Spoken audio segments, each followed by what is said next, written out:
So what is a Kanban board? No, it's your... Hey guys, I'm just trying to get this set up. I don't know if anyone is here yet, but let's see. Let me lower the volume on my computer. What is a Kanban board? Oh, I'm telling that. Got it. A Kanban board is a hugely popular agile project management tool that helps you visualize. Oh, this is not the right thing. Okay, I'm trying to get this set up. Okay, if you can, oh, there we are. Oh, good. Okay, so, oh no. Oh no. Trying to get this set up. Okay, if you can, oh, there we are. Oh, good. Okay, so, oh no. Oh no. All right, oh, good, okay. You guys, this is, all right, not upside down. That's good. I just, this is really, I'm very nervous. This is my first time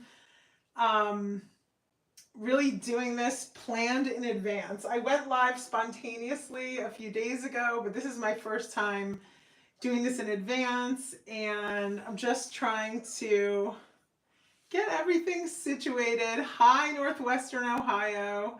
Hi, Terry. Hi, Karen. Hi, Pennsylvania Jan. Okay, so I just have to make sure I remember to do what I have to do. So the first thing that I have to do is I have to pin a comment to the top. So give me a second while I do that. Hi, Indiana. Hi, Virginia. All right, so here we go. I'm putting in a comment here, and then I'm supposed to be able to pin this comment to the top. Yes, okay, there we go. All right, so I've got that. And then you guys can obviously see, I'm gonna put my hand over here. There's a little bit of a delay of what you see versus what I'm doing versus what you're seeing, which is a whole interesting thing, the delay. Yeah, there's like a many second delay. Okay, so glad you guys could join me. Thank you so much for joining me. Yes, take a breath. I need to take like 500 breaths. Live is not my forte unless we're doing like private lives where we're on Zoom. I can do a private live, but this is a public live. This is a whole nother animal. So, okay, the first thing that I want to do is I want to ask you guys, if you're in your studio or your dining room or your kitchen or wherever you make art, are you guys somewhere where you're making art, or are you guys somewhere where you're just watching this, like let's say on your television, and you're not making art? Because that's kind of something that, I don't know, I'm just kind of curious, like who's here? What are you guys doing while you're here? You're in your studio. Cecile's in her studio. Stephanie's in her studio. So, okay, Jan. Oh, Jan asked a really good question. Can I by any chance turn my camera to landscape? So Jan, the answer right now is no. So I'll let you guys in on a secret. I had someone to consult with, a professional in the industry, who was like, when you go live, you have to do it portrait mode. That's what gets the attention of the YouTube gods. So for today, I'm going to do this in portrait mode. I'm so sorry. I was like really sad when he told me that, because I would much rather do this in landscape, and maybe in the future I'll do them in landscape. Let's see how this goes. But apparently YouTube is favoring portrait mode, which is so frustrating because I'm going to have to paint in a really awkward position.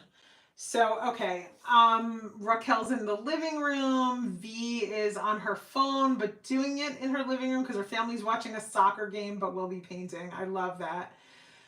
Oh, okay, so there's my explanation for why I'm not doing it in landscape mode. Oh, wow, Misadventures of Melissa is watching from a hotel room. So, okay, second question, guys. is, have you taken my course Watercolor for Relaxation or not? So you could just be like, yes, I took it. No, I haven't. I'm just trying to get a lay of the land here for who showed up today. Are you guys people who have already been painting Watercolor for Relaxation, or is this going to be all new for you? Okay, so Jennifer hasn't. Just turn your phone. It doesn't matter because I think you can turn off chat. Okay, I don't know what that. Oh, that's somebody else. Okay. Not taking any watercolor workshops. Okay, I love that. Christy hasn't. Terry hasn't. Okay, so, oh, you saw me on Sketchbook Revival. Perfect. Okay, so you guys, this is awesome. So most of you guys here right now have never taken Watercolor for Relaxation. How about just a watercolor course? Like, anything. Have you guys taken any watercolor painting course at all? So yes, watercolor courses, but never relaxation. So none yet. Taken others. No courses, need relaxation. Okay, yes, watercolor for joy. So, all right, so I'm going to kind of start from the beginning as I talk about this. I'll tell you guys stories. I'll read your comments.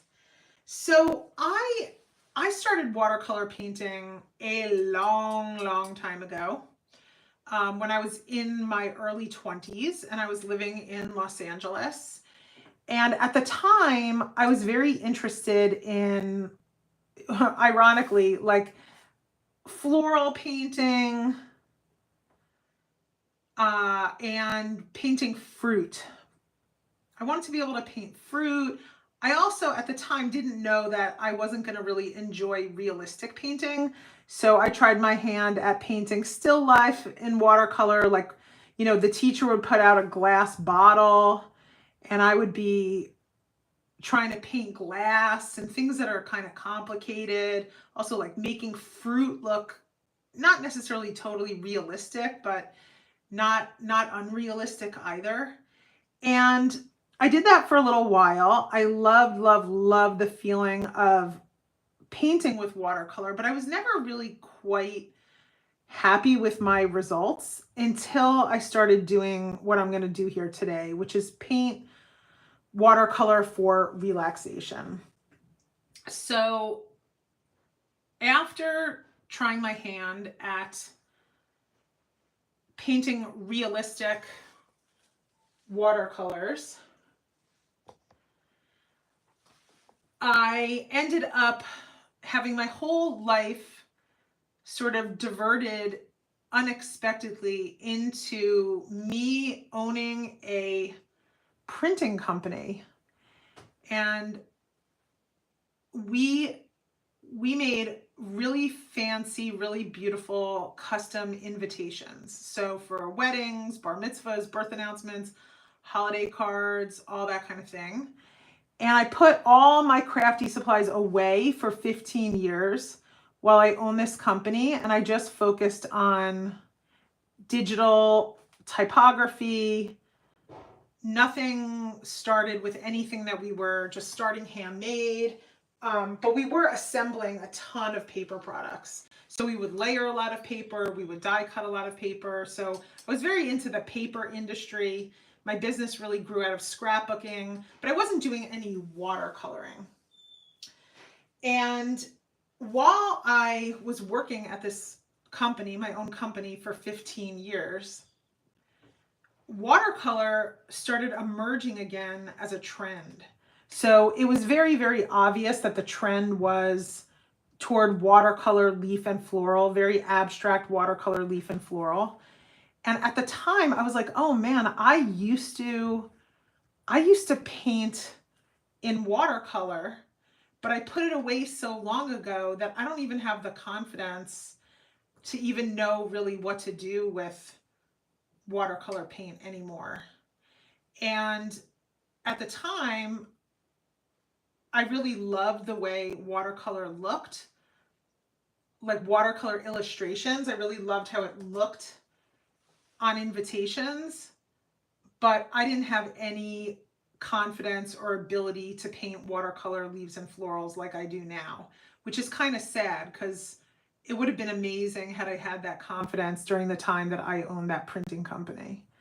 So anyway, fast forward, I leave the printing company eventually. I sell my share to my business partner and I come home to stay home with my kids.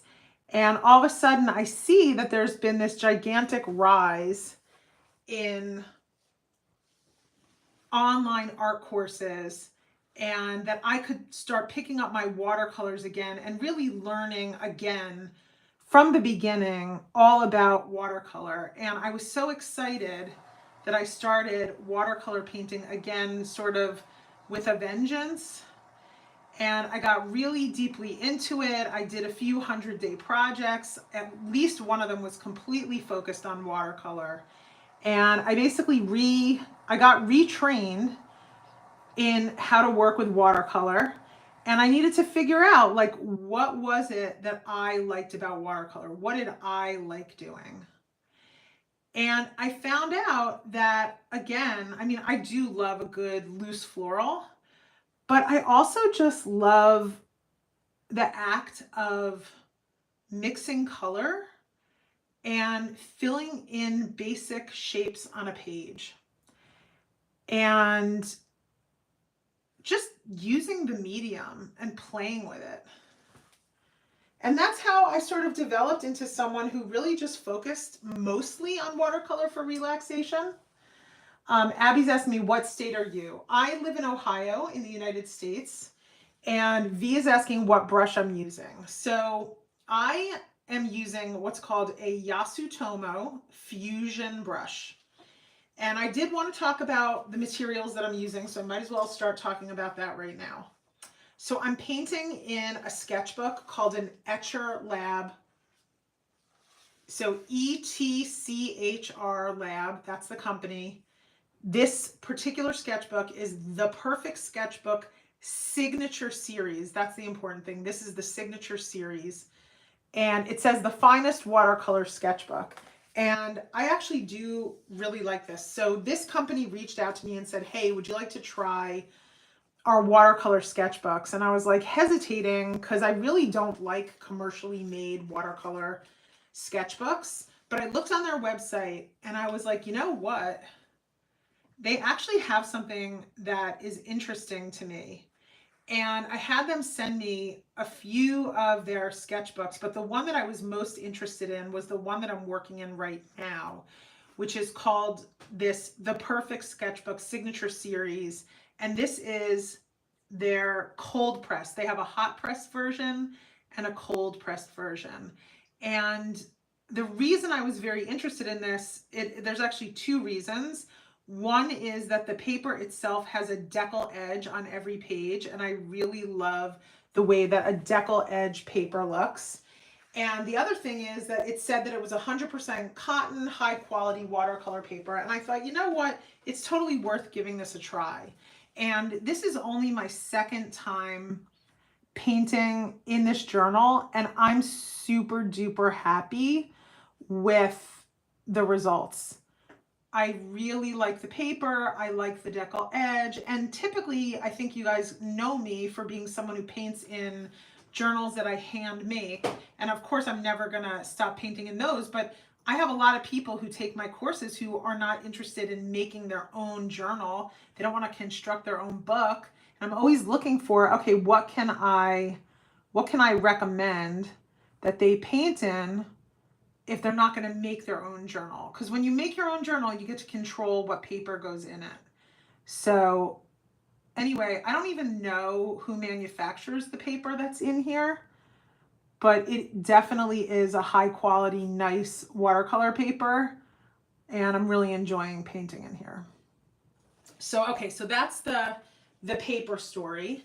And then as far as the brushes go, I'm curious from you guys what watercolor brushes you really like. Like, do you have a brand that you really like? If you have a brand that you really like, or a brand that you just use, maybe you don't even really like it, leave a comment and let me know what brand of what brand of paintbrush you use, because I'm going to talk about a few different brands here today, and let you guys know what I really like to use.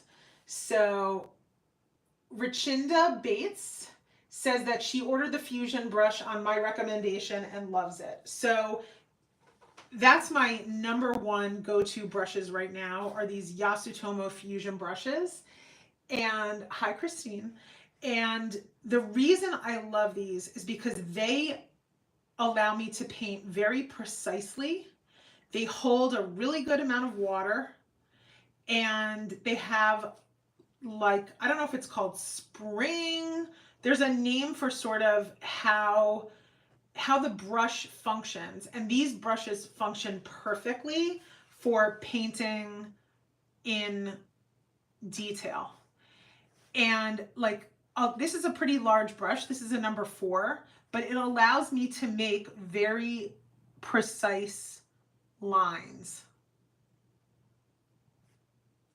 And I was introduced to these brushes right at a Yasutomo event, a trade show that I attended, and I was one of the presenters actually. They were just kind of releasing these brushes, these Yasutomo brushes, and I fell in love with them. I was like, these are amazing. They were actually designed by Caroline Parsons with the Yasutomo company, because she works for them. And she came up with the concept of them. And one of the beautiful things about these brushes is that they are super duper economical. And when I mean super duper economical, it's like you cannot beat the price of these brushes. We're talking, I think, 5 brushes for under $25 US. So a whole range of sizes, from a really small one all the way up to a really big one. And the total price is under $25. And you don't even have to buy a set of 5. You could just buy one of them. They're only like $3, $4 each, maybe $5 for the big one, something like that. So maybe it's even under $25 for the set. I don't know. You'd have to go on the Yasutomo website to find out what the cost is. And of course there's shipping and stuff like that. And I don't know, I know they sell these brushes at a lot of other websites, like whoever carries the Yasutomo products might very well carry these brushes, but you can also buy them directly from Yasutomo. So it's Yasutomo, Yasutomo, and then it's the Fusion, Fusion. It's the Fusion brush line. I'm using number 4, but I really do use all the sizes. So a little bit of background on me with paintbrushes is I have different paintbrushes that I use for different types of painting. I would probably not use these Fusion brushes if I was doing watercolor painting of leaves and florals. I mean, I could use this for leaves and florals, but I don't know if I would have as satisfying an experience. So I really have found that I really like these for the relaxation and the precision, but they don't have sort of the same fluffiness that my other brushes have, the ones that I like to use for loose floral painting. So that's okay. I'm happy to have many different kinds of watercolor brushes. I don't need to have one type. So other brushes that I have found work really well for precision painting, and actually this would be the brushes that I would say, these are the real crossover brushes. So the Silver brand, so that's a manufacturer. They're called Silver Brush. They're manufactured, well, I don't know where they're manufactured. I just know they're headquartered in New Jersey in the United States. And this brand has a line of brushes called Black Velvet. And you know what I'm going to do? I'm going to switch to the Black Velvet, and so I can just feel the difference. So when I started doing the watercolor for relaxation painting, my main brushes were these Silver Brush Black Velvet. And at the time, I was also doing a lot of leaf and floral painting, and I found that I really like these for leaf and floral painting, and I really like them for relaxation painting, but the thing to know about these is they're just much more expensive. I think they might be a hybrid brush, meaning they have both natural hair and synthetic hair in them, which will make them way more expensive. And they might even be a lot more longer lasting. That's a possibility. Like they're a very high quality, artist quality paintbrush. And I can get incredible precision with these Silver Brush Black Limited paintbrushes, but I can also do really amazing loose floral painting with them. So there's, you know, there's a reason to have many different kinds of paintbrushes, and especially if you're like someone who just likes art supplies, you know, if you're like an art supply lover, then I would say start with a Yasutomo, but then also, if you can afford it, get a few of these Silver Brush Black Limiteds. I'm just going to take a break and see what the comments are here. Looks like you guys are all saying hi to each other. Lori says, I learned on the Black Velvet Silver and love them, but have a few fusion brushes. Now I'm motivated to try them. Yeah, I would definitely try out your fusion brushes if you bought them. So, okay, so those are two types of brushes that I've really had extensive, extensive experience with. Another type that I've had extensive experience with is made, I don't even know where these are made, but they're under the brand, the Pigeon Letters. And I wouldn't say, oh my gosh, you have to run out and buy these, because honestly, the fusion brushes are probably the fusion brushes are very, very good. But if you have these brushes, they're also excellent. So these brushes are, there's a woman who has a company, I'm going to have to try to remember her name. Oh boy, the Pigeon Letters. What's her name? She's very famous. She has a lot of online courses. She does a lot of hand lettering. Anyway, I'm spacing out on her name. Very, very, very kind, wonderful woman. And she goes by the name The Pigeon Letters. And she made her own line of brushes, which actually it was offered up to me, believe it or not. By a manufacturer, they came to me and said, can we make a line of brushes for you? So this was offered up to me a couple of months ago. You know, would I be willing to have them private label a line of brushes with my name on it? And I said, okay, I have no idea. Like, they'd have to be amazing because I already have so many brushes that I really love. I don't know what the purpose would be in having anything, you know, private labeled with Willa Wanders or anything like that. And maybe I'll find those brushes and try them out today. But there's just so many good brushes out there. I didn't really see a reason to ask people to buy other brushes when there's so much good product already out there. So who knows, maybe I'll change my mind, but I mean, these are great brushes too, the Pigeon Letters. So I think you can get these on Etsy. I bought them many, many years ago at this point, and I think they're great. So there's a lot of great brushes. I would say before you go out and buy anything, try what you have. Like, try everything that you have and see if you have something that allows you to carry pigment and water over to your page, but allows you to have a very fine point so that you have control. And I think you can see how slowly I'm painting. I'm gonna take some of that water back to my palette, but it's a very slow meditative process. I'm usually listening to an audiobook, listening to a book on tape, listening to a podcast, something like that. So, oh, Peggy Dean, thank you guys so much. Okay, Peggy Dean, that's it. Yeah, Peggy Dean's brushes are amazing. Okay, Jennifer is like, so are Case for Making. So I love Case for Making. I've never used their brushes, but I've been to their store in San Francisco and I absolutely adore them. I adore them. Oh my gosh, I might have to spend some dough and buy their brushes just to support them. So, okay, so that's 3 of the brushes. So here's another brand of brushes that I think you're probably all going to be familiar with a specific line. It's called Princeton Neptune. So let's talk about the Princeton Neptune brushes. So I have the Princeton Neptunes in many different sizes, but I would never choose them over all these other brands to do relaxation painting.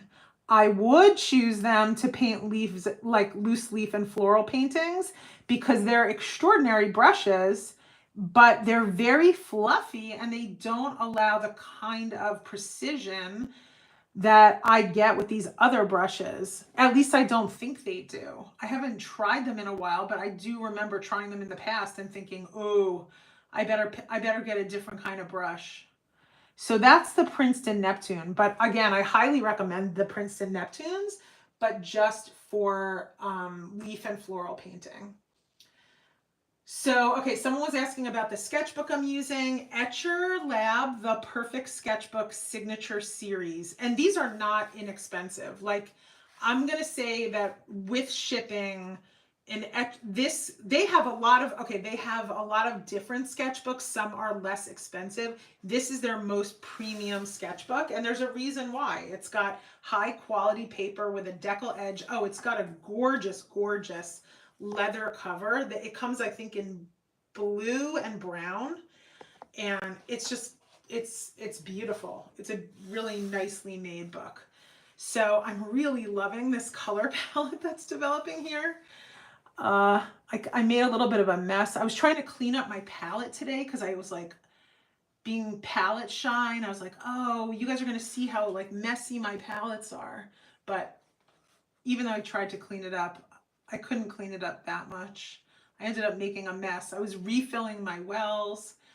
So, okay, what other questions do you guys have? Ooh, Princeton Aqua Elite.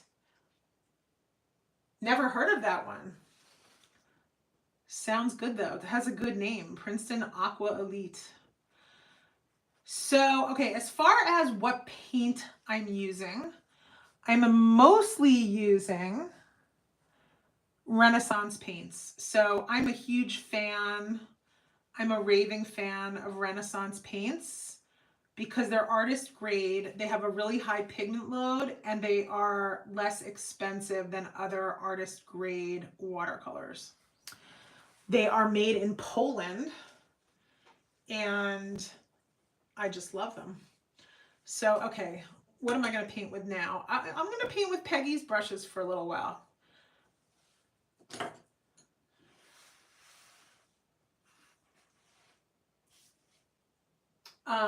Okay, what fabric do you use in your journal? V, are you asking me what fabric I use in my journal, or are you asking someone else? Somebody left a really rude comment. You don't know what you're talking about. Okay, there's a little bit of drama here in the comment section. ABCABQ, you seem like a bot. So I'm going to say, unless you leave a really nice comment right now, I'm going to kick you out of here. So this is my first time really ever doing this. And I'm not used to ever doing anything with like someone who comes in rude. So let's see, ABCABQ, are you still here? I'm going to give you like 5 more seconds and I'm going to kick you out. You don't know what you're talking about. This is hilarious. Let's see. Okay, I don't see this person. I think they just come on lives and they get really obnoxious. I'm going to put that user in timeout for 24 hours. You don't seem like a Karen. Okay, bye. ABCABQ has been timed out. Thank you, Michelle. Thank you. Yes, I think I will have to block this person. This is going to be interesting, doing these lives. All right, so that person is in, sorry, timeout. And I'm going to say that they are harassing me and bullying me. And they are harassing me. I'm going to report them. And I'm going to hide this user on my channel. Okay. Ignore the bots. Yes. Okay. Thank you. Thanks, Cindy. Sinful Creates. Oh, you know what? I'm so used to so much crap. It's like what do you water on a stone? You gotta laugh at it. It's so ridiculous. Okay.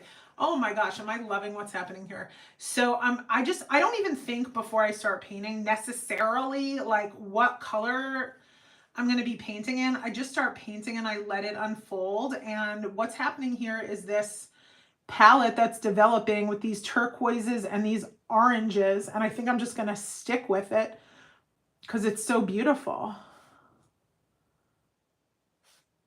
Now, if I was doing this without you guys on live, I want to tell you I'd be moving my book around. So I would not just be painting from one corner, I'd be moving my book and painting from all the different corners. So I'll just show you guys what I normally would do. But it's a little hard because of where the camera is positioned and where everything is positioned for me to have total natural situation here. So I'm just doing my best to be on live and painting. All right, tell me again, what are you guys doing at home? This is very fun to have your comments here. Marianne is asking, can I block them completely? I'm sure that there's a way that I could block them completely, but I couldn't figure it out right here live with you guys.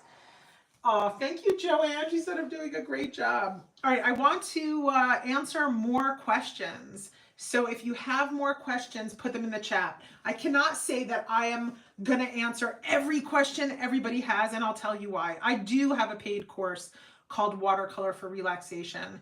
And as soon as I mentioned that I was going to be going live, and I said I was going to be doing live Watercolor for Relaxation painting, I got a very, very irate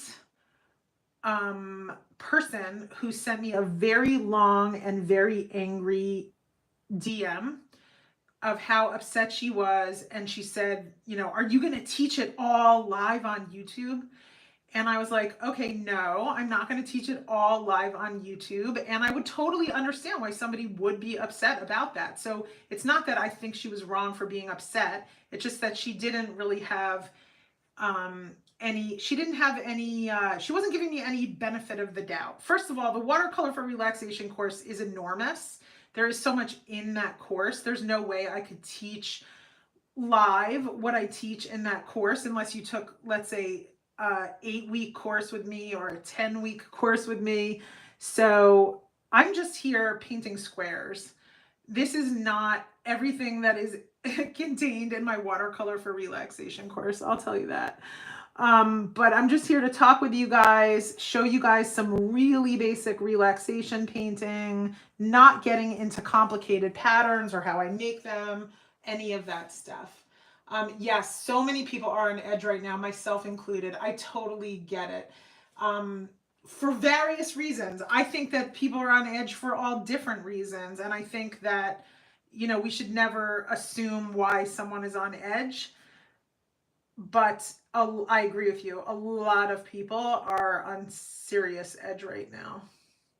I've got my trauma. They've got their trauma. I actually had a friend, a very, very, very close friend of mine, who she and her husband got into a conversation with a family member about who they were voting for. And her brother-in-law said, if you vote for a certain candidate, I will never speak with you again. You are going to be dead to me. And then after their conversation, he went on Facebook and he proclaimed that anyone who wasn't voting for the candidate that he was voting for, that he was never going to speak to that person again. And my friend called me up and she was very, very, very upset. She said, these are my only family. This is my, you know, my brother-in-law. I don't have a lot of family. My parents are not alive. These are my, you know, it's my children's uncle. And she was really, really, really upset. And I said, you know what? Remember what it was like when you felt that way, how triggered we were in the past, and give this person time. I said, just give this person time. Everyone is very, very triggered right now. And let this person cool off. And maybe they'll come around and they will realize that losing your beloved family over who wins an election is just not worth it. And so the person, sure enough, a few days later, came around, totally apologized, said, I'm so sorry. I totally lost my cool. The election really triggered childhood trauma for me. And I was like, I totally get that. Like, I was like, I told my friend, don't even be mad at him. Like, when someone's childhood trauma is triggered, it's just very hard to control yourself.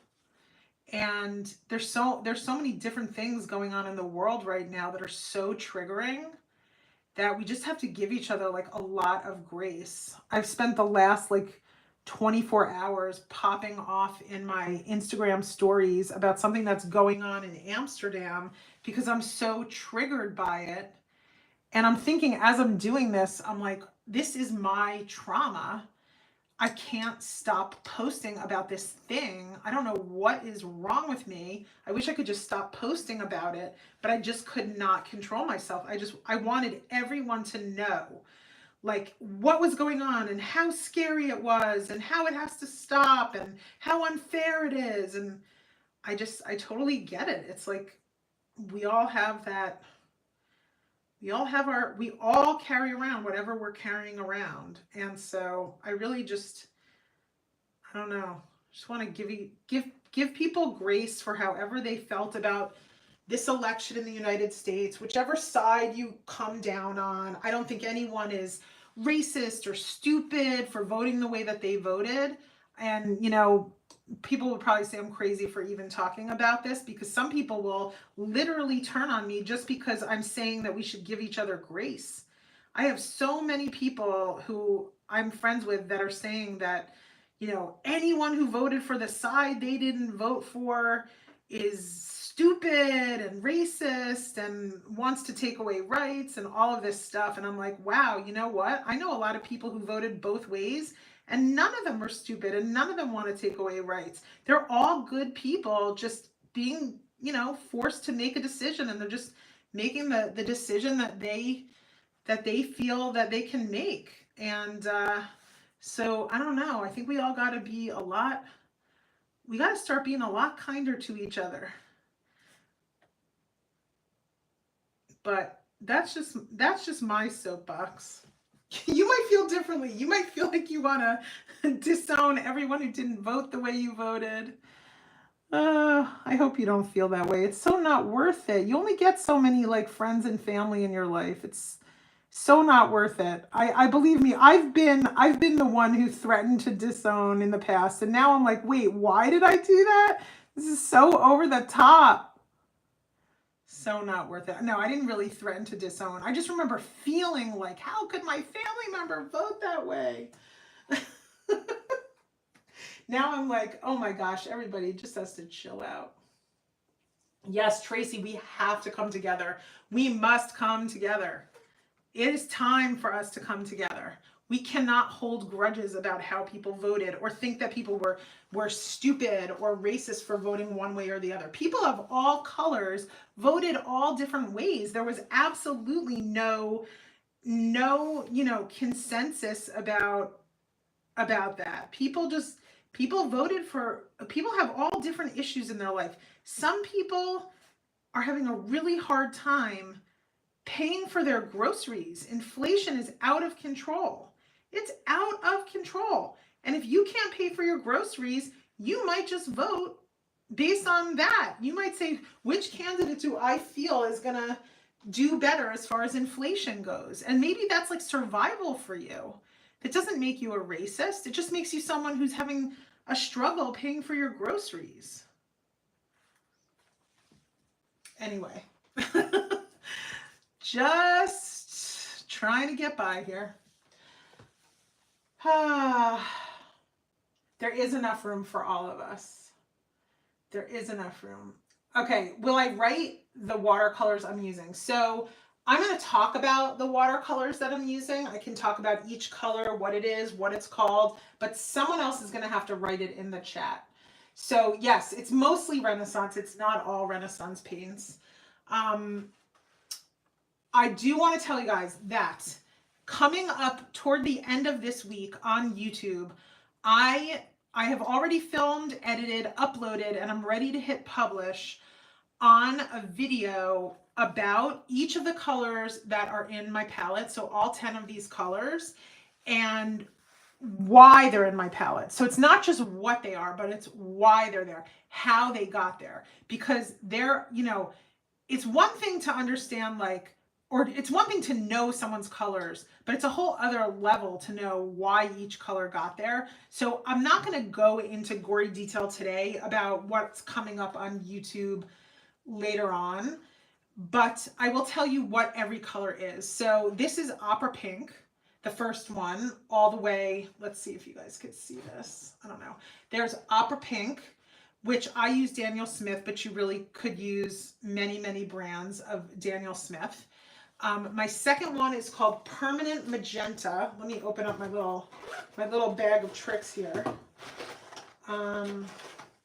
Okay, so Permanent Magenta from Renaissance. And then the next color is also from Renaissance.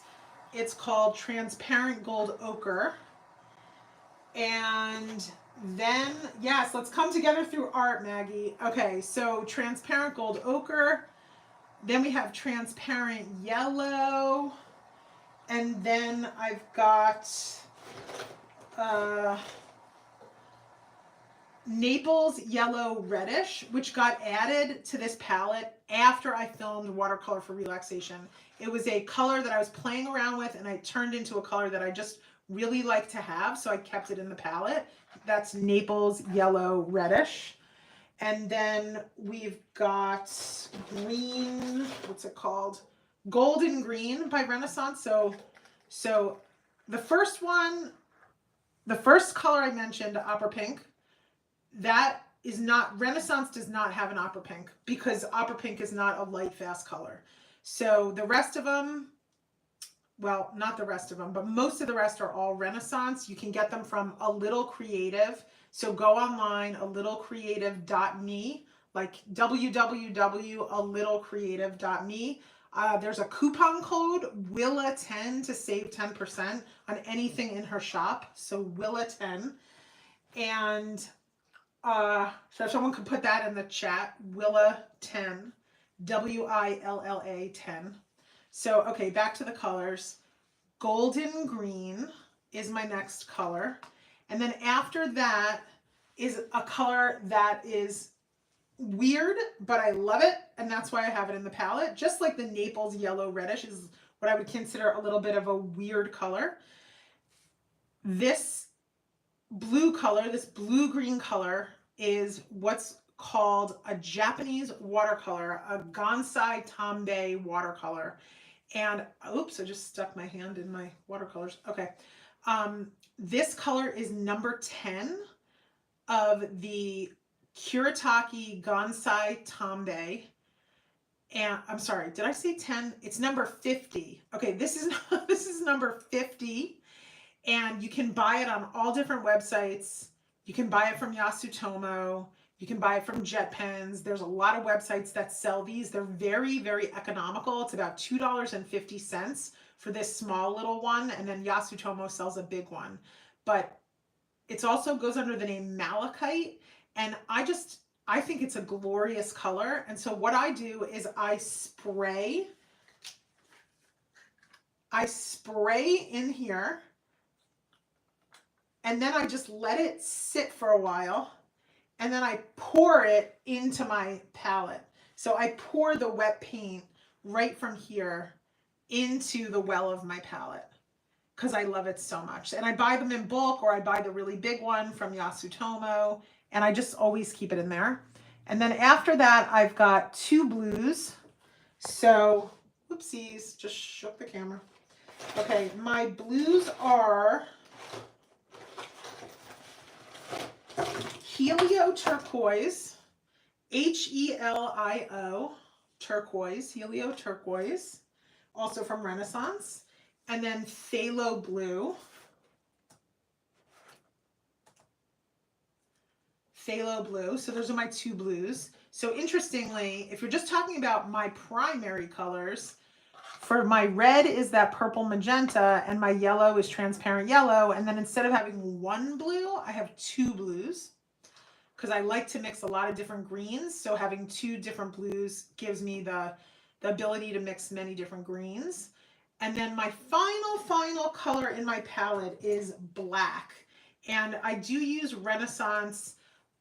It could be any black. They have, oh, I forget what it's called. Is it lamp black? Is it something else black? Anyway, you'll watch the video later in the week to get exactly the black that is good. But for today, because I didn't have access to that black, I just put something in there called charcoal water. I doubt I'm going to use this when I paint today. Maybe I'll do a whole video on just painting with this thing called charcoal water. It is very unique. It is actually charcoal made into a watercolor. And it's really cool, but I don't think I'm going to mix this right now with any of these colors, although who knows. But anyway, it's just some type of black. So I know there's like blacks called lamp black, but then I don't believe I was using lamp black. I think it's called something else, and my memory is terrible and I cannot remember what kind of black. And black is also kind of an unusual color to have in a watercolor palette, but I do have to give credit to Caroline for introducing me to the idea that you can put black in a watercolor palette because it's really a great mixing color if you like to neutralize colors. So like I said, don't stress out about what these colors are. I have a full video coming explaining my decision to put all these colors in my palette and why and the history of it and all of that stuff.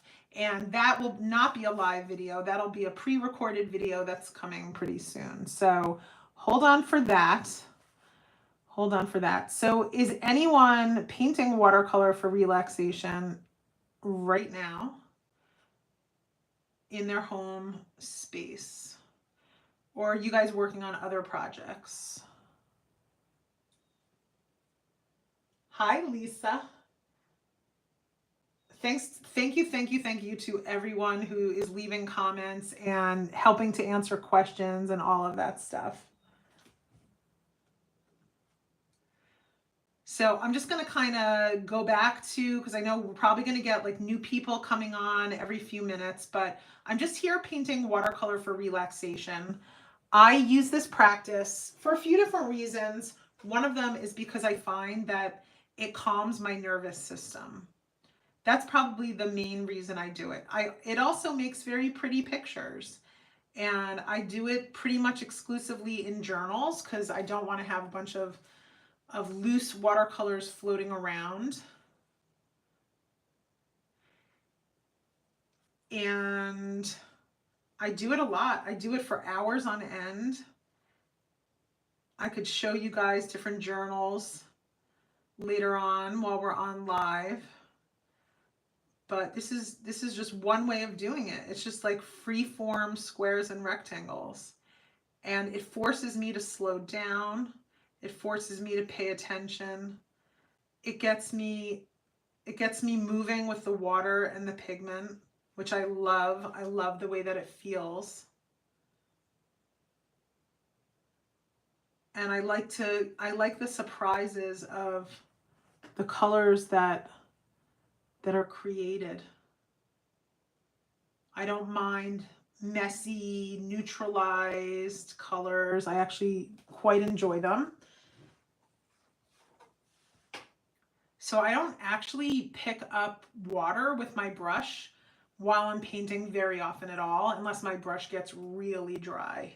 So that's kind of like a hot tip about the way that I paint, is I'm not rinsing out my brush.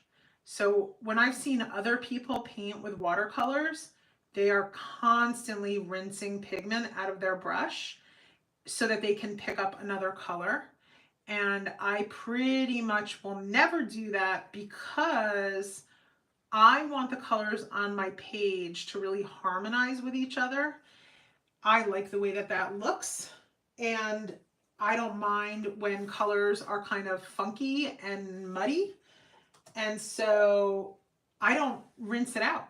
And you'll see like the colors that are in my mixing wells, the colors that are in the circles are the pure colors. The colors that are in the mixing wells are all of these sort of muddied, neutralized versions of things. And I'm not afraid of making muddy colors, browns, grays. I actually find that those colors are gorgeous, especially when juxtaposed with, like, let's say a vibrant yellow green or a vibrant blue green. I just think it makes the work way more interesting to look at, and like you can create absolutely gorgeous browns, which I just did. That is a gorgeous, gorgeous brown. I think browns are beautiful. But I like the mix. I don't like all browns or all grays or everything muddy. I really enjoy the mix of the fun colors with the earthy, muddy colors. That's just my personal preference. Everyone has their own preferences and can paint watercolor for relaxation the way they like to do it. If you never want to make brown, then don't ever make brown. Another thing that I do is I move around my page. So if I'm going to have brown over here, I'm going to want to put brown in the other places that I'm painting. So that way your eye, when you see a page, is going to move to different parts of the page.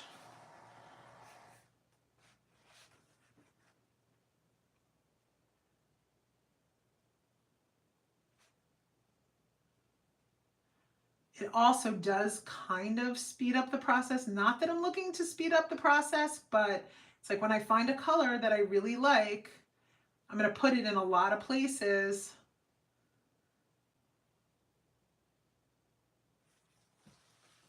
So what I'm going to do right now is I'm actually going to flip my book.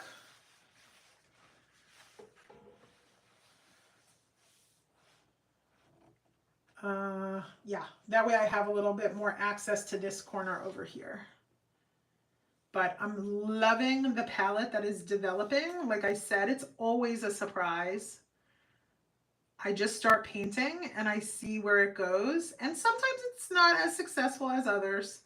But once I, find a groove of what I've got going on, then I can kind of like stick with it and just keep going back to those specific colors and only occasionally adding in the other colors. So it's like I kind of have the primary colors that I'm using, and by primary I mean main. The main colors that I'm sticking with here are, I'm using that Kuretake Gansai Tombe number 50 Malachite is like one of the main colors showing up. And then I'm using a lot of the oranges, and now I'm adding in the browns. I'm using some of the yellow, some of the green, but it's developing really nicely. And I'm also doing a little bit of what's called wet into wet painting. So when I have a wet square, that's an opportunity to charge in some other color. I don't like this. I don't like the shape of this square. So if I can fix it, I can fix it. See if it's too late. Sometimes it's too late to fix it. It already has a hard edge, but this paper is really pretty forgiving in this Etchr journal. And I was able to fix that. So, okay, I'm going to go over to the comments. So yes, I do have a whole other video on YouTube about me explaining the mother method of color mixing. And I do want to make a disclaimer about that video. So my way of painting is what I would call a version of a mother method, but it's not the traditional mother method.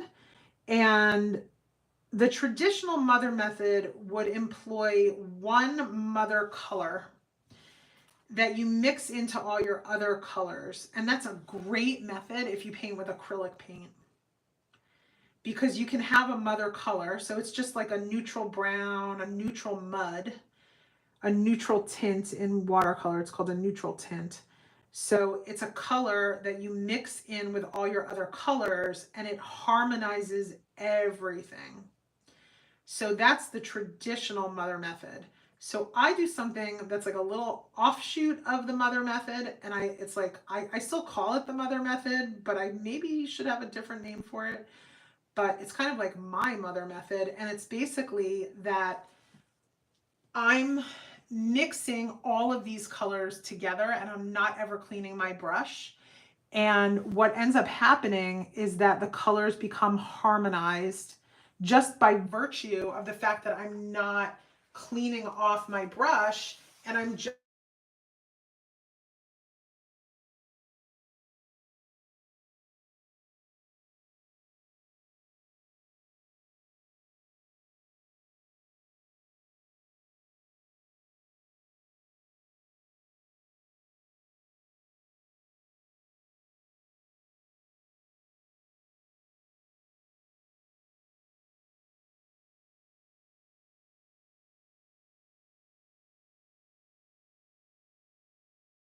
mixed in with it as well. And so to me, that history is what I'm referring to when I say the mother method. It's really the history of all the other colors that I have not washed out, all the other colors that live in my palette, that live in the brush, that help bring this all together. And I use this method of color mixing no matter what I'm painting. Okay, you lost the sound. Oh boy. All right, I'm glad it's back. So let me know if you need me. You call it my mother method. Thank you, Kat. Thank you. My weird and crazy mother method. That one crazy trick. That's what I should do. I should change the name of that video to that one crazy trick, or the one. Oh gosh, I've been advised that I should have a YouTube channel. I think I mentioned that right in the beginning when I started this out. So I've been advised, and I was like, okay, I don't have time for this exactly, but if it's going to help the business, I will have a YouTube channel. Plus, it's actually very fun to connect with you guys in this way. But I'm learning how to use YouTube. Like, I'm learning how to actually be a YouTuber, but I have to do it in a way that feels natural to me. And there's a lot of ways that YouTube does not feel natural to me.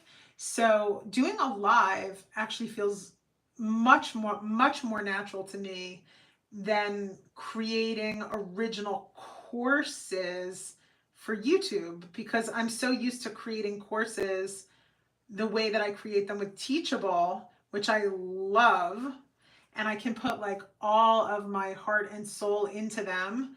And I have communities and we develop relationships and that kind of thing, versus like the wild west of YouTube. That's a little too crazy for me.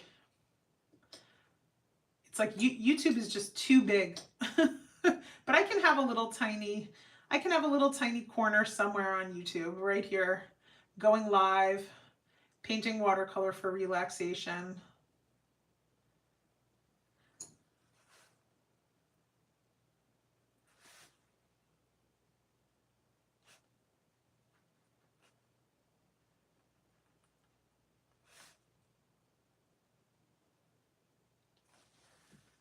Oh, when it's no sound, it could be just that I stopped talking. So that's another possibility. Is Lisa said, I love you, so glad you're doing this. I love learning videos. So I love learning videos also, but I don't know that I would love making endless YouTube videos as much as I like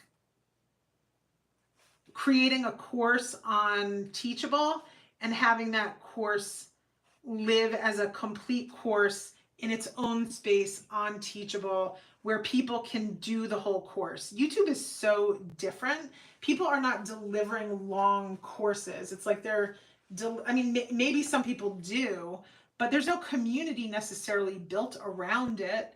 I don't know that they have like the kind of connections like we get with having a course on Teachable. I don't know. I like doing what I'm doing. I really like Teachable. I also really love the Teachable company and how much they've helped me. They've helped me grow a business. Whereas YouTube is some gigantic platform. I don't think anybody is giving anybody personal attention on YouTube.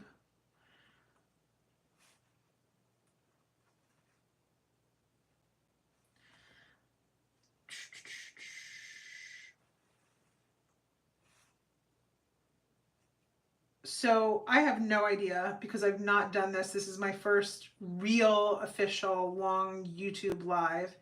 Is it interesting to watch me paint? Like, are you guys just listening to me, or are people actually watching?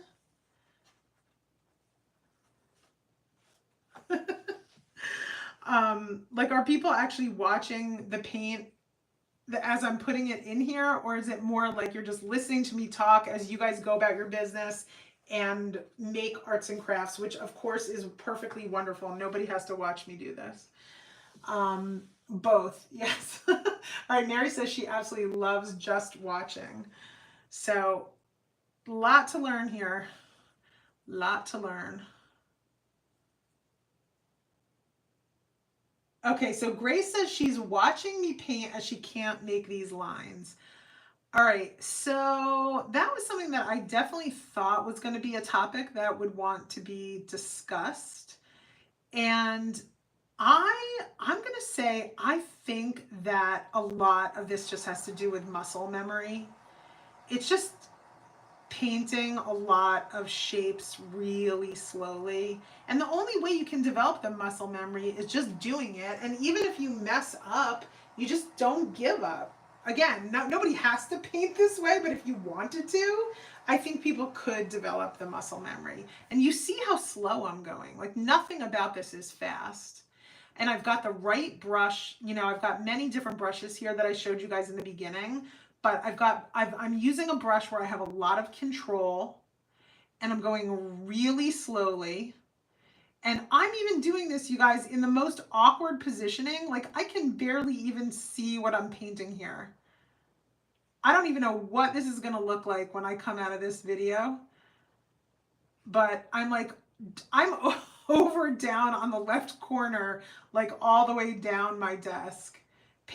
I would never paint like this in real life, but I have to have my camera in the tripod above it, angled just the right way. It's kind of funny, but it's just fun to be here with you guys and do it. Usually I'm doing this alone, listening to a book on Audible or a podcast. I'm sitting here looking out my window. It's a rainy day, pouring rain. I watch the rain hit my roof that's right on the other side of my window. It's really lovely. I have a lot of beautiful trees that I look out onto. I sit right in front of a window. I'm about to start renovating my attic. It's going to be a whole different situation. It might take months. It's already taken months just planning to renovate my attic, let alone beginning to renovate it. But I'm working with a contractor and a roofer, and I'm supposed to be renovating my attic into a studio.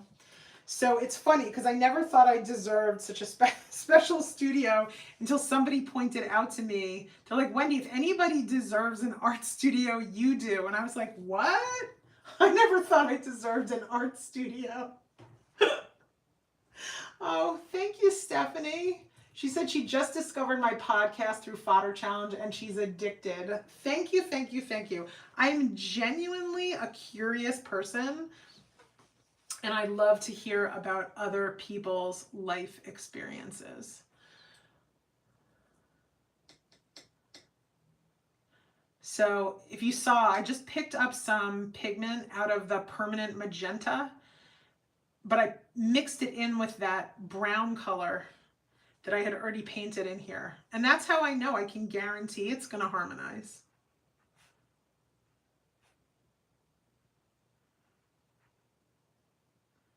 I'm never afraid that any color that I paint is going to look ugly with the other colors. because I never wash out my brush.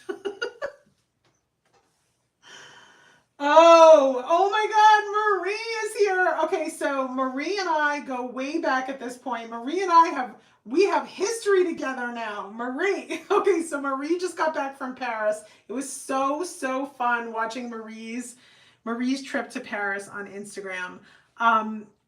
Marie. Okay, so I have been posting the last couple of days on Instagram this surprise gift that Jack Ravi sent me. And if you haven't seen my Instagram posts, I highly recommend looking at them. You can also watch an entire flip through of the gift that he sent me right here on YouTube. So you've got options. I would probably look at them both. I would look at the video on YouTube, and then I would look at the photos I've been posting on Instagram. So about a month ago, maybe a little bit more, I received the shock of a lifetime. Jack Ravi sent me a book that he made, like a full, complete book.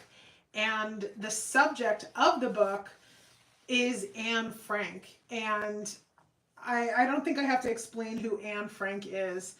But when I opened the book and I saw that the subject of the book was Anne Frank, of course, I started to cry. And I think I had mentioned that somewhere. I had mentioned it. I know I haven't mentioned this one a lot, but I do have reason to believe that Anne Frank is a blood relative of mine. A few years ago, I had my DNA tested, and it's been quite the journey since having my DNA tested, from finding out that I had a half uncle that I never knew about, to finding out that I can trace my ancestry back 1,000 years. It's been really an astonishing journey. And one of the many famous people that I found out that I am a match to, one of them is Anne Frank. And that really hits you kind of hard. Really makes me realize what a tiny little population of people I descend from, that so many of us are related, or all of us are actually probably related. Just to explain how tiny the population is, I found out that my husband and I are related on both my mother's side and my father's side, which prior to getting married 28 years ago, I would have no reason to believe that he was a relative of mine. But we do come from the same ethnic group, and to find out now that he's related to me on both my mother and father's side is both hilarious and sickening all at the same time. But I do come from, there's a word for it, I come from a very closed ethnic population, meaning for hundreds, if not thousands of years, people did not marry outside of the group, and so our DNA is all, unfortunately, very small, very linked.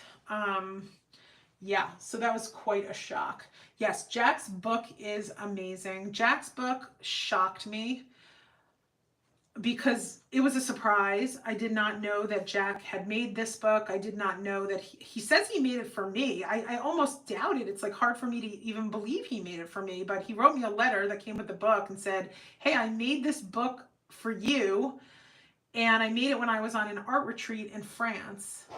And that was ironic just in and of itself, because the ancestor that I can trace my heritage back to, or my whatever, I don't know what you call it, my family tree, the heritage goes all the way back to France in the year like 1050.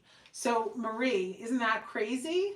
My relatives lived in France. I even know exactly where they lived. I can even find it on a map. There's no house there anymore. It's kind of like a weird thing, but I Google mapped it, or I Google Earthed it. I'll have to share that with you, Marie, where in France my relatives lived 1,000 years ago. But I do not consider myself French. Yeah, no, don't be jealous, Marie. No, nobody should be jealous of my ancestry. Or, well, maybe that's kind of rude, but yeah, it's an ancestry full of what do you call it? full of living somewhere for a little while and then having to move. So France was a temporary pit stop, probably for a few generations, and then they had to move on. So nobody should be jealous. I'd love to stay in one place for the rest of time. Don't ever want to have to move or move my family.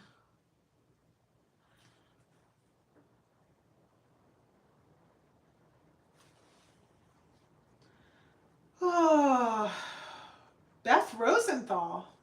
Hi, Beth Rosenthal. Beth Rosenthal, where do you live?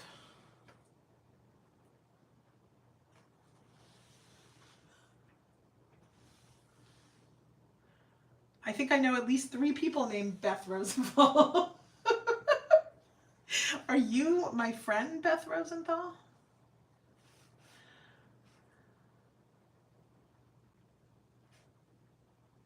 That would be wild.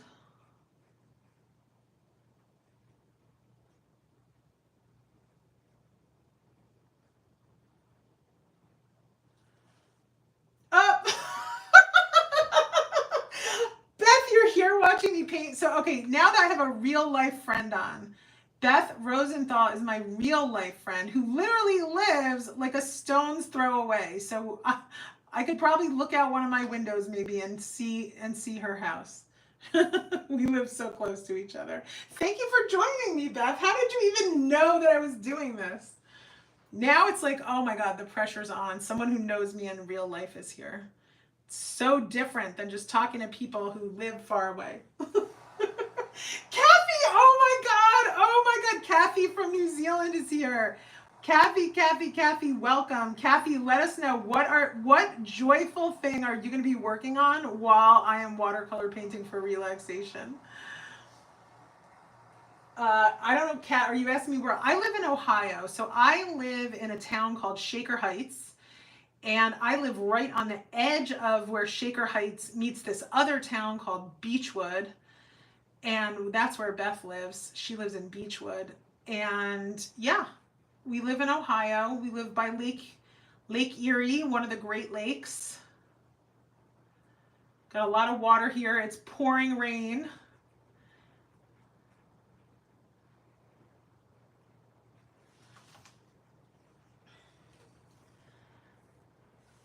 Richinda says she's from Ottawa, Canada. Yeah, I live like not far from Canada. But I've only ever been to Canada maybe once or twice. I would love to explore Canada more. Canada is a very special place. I think Toronto is only 4 hours from where I live. I have not been to Toronto. I've been to Montreal. Wow, we are having a torrential rainstorm. You might even start to hear the rain on the video. We get a lot of rain. We do not have droughts, thank God. Thank God. Droughts are rough. Did you guys hear that Megan Quinlan had a 2-month drought in New Jersey where she lives? And she lives right across the street from like a wooded area. And the wooded area caught on fire across the street from her house. Poor Megan. So stressful. Yes, Lucy, you're in New Jersey. Thank you, Beverly, saying I can come visit Toronto. Yeah, Lucy, where in New Jersey do you live? I grew up in New Jersey, in Parsippany. I actually had woods right behind my house. I lived right by this big wooded area. Yes, a lot of drought areas. Probably exacerbated by global warming. It's also very warm here, which is really weird. We've had like, I'm guessing, I don't know, maybe Beth knows this. It feels like we've had the warmest fall on record. Like it's been hot actually. It's bizarre. Like I'm still wearing flip-flops almost every single day and it's like almost mid-November.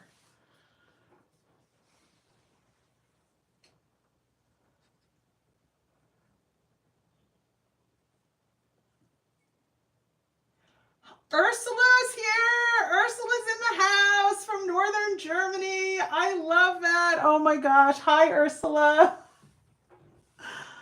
Oh, Karen's saying it's starting to drizzle after 41 days of no rain in Pennsylvania. Oh my lordy, 41 days of no rain. Where in Pennsylvania do you live?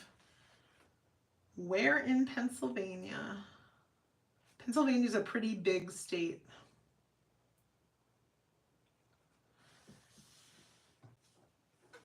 Let's see, I asked Kathy what she was working on. Now I do anything about to do a bear's paw. A bear's paw. What's a bear's paw? Gina says, love your design. That's so sweet. This is like the no design. This is the, I don't love to think about design. I like to do really simple stuff because maybe you know this already, but part of flow state is that the thing that you're working on should not be too difficult or too new or too hard to master. It actually should be something that only is a little bit outside of your comfort zone. So because I'm painting, you know, these straight lines, these shapes, that always keeps this kind of painting a little bit outside the comfort zone. Like it's never boring to do this because there is a challenge to it, and they call that the challenge skills balance. So there's always a challenge because it's like it's challenging to try to stay, you know, a square or a rectangle and keep the edges somewhat straight. So it never is too easy, but it's also never too hard. So if you want to experience flow state, which who wouldn't? I mean, everyone wants to relax their nervous system. You want to do something that is just a little difficult, not a lot difficult.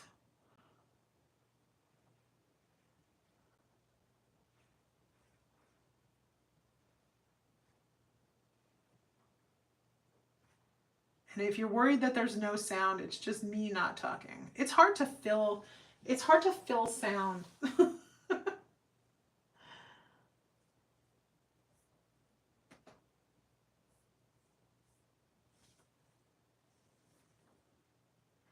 Oh, Renee says she's doing a throwback, working on Wanderlust 2019 again on Long Island, New York. I think that's so fun. It's so fun to throw back to the older courses. There's nothing wrong with that. What's old is new again.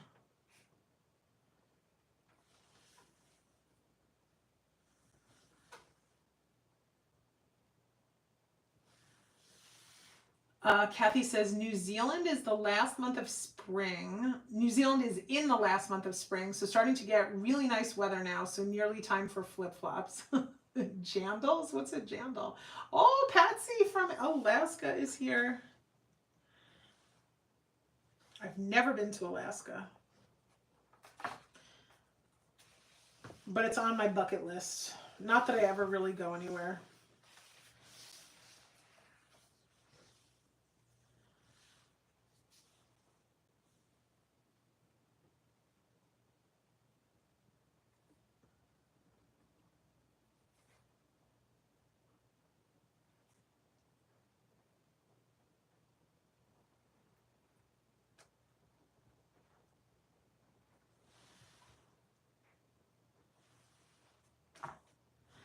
Thank you, Vanessa.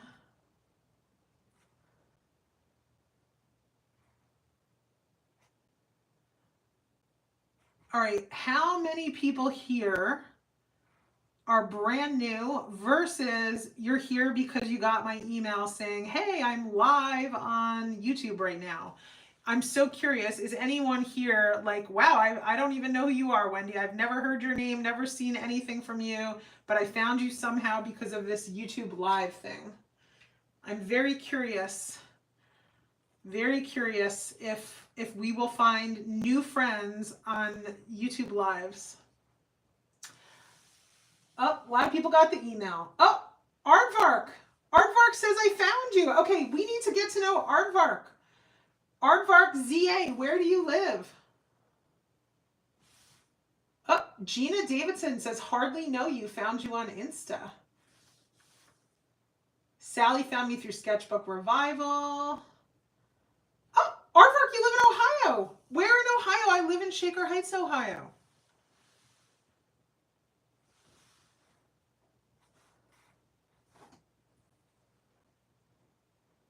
Daisy is brand new. Recent subscriber. Aardvark. Oh, Lima. Lima. So I feel like Lima is not that far from Shaker Heights. But not being from Ohio originally, being originally from the state of New Jersey, I am not great at my Ohio geography, except I do know where all the major cities are. And there are a lot of major cities in Ohio. Well, major cities for Ohio. They may not be major compared to Los Angeles or New York, but they're major Ohio cities. But like Lima, I've heard of. I have a feeling it's near where I live, but I never know like where anything is. So where is Lima? Oh, Rumo Kiga said the algorithm recommended you. All right, let us know. If the algorithm recommended you, we are a community here. We are a community of watercolor artists and mixed media artists, and we would love to get to know you. So if you came here from the algorithm, we want to know where are you from and what kind of art do you like to make? Yay! Kelly's in her 4th year. She'd be graduating from fodder school. Hopefully you'll move on, Kelly, to get your PhD.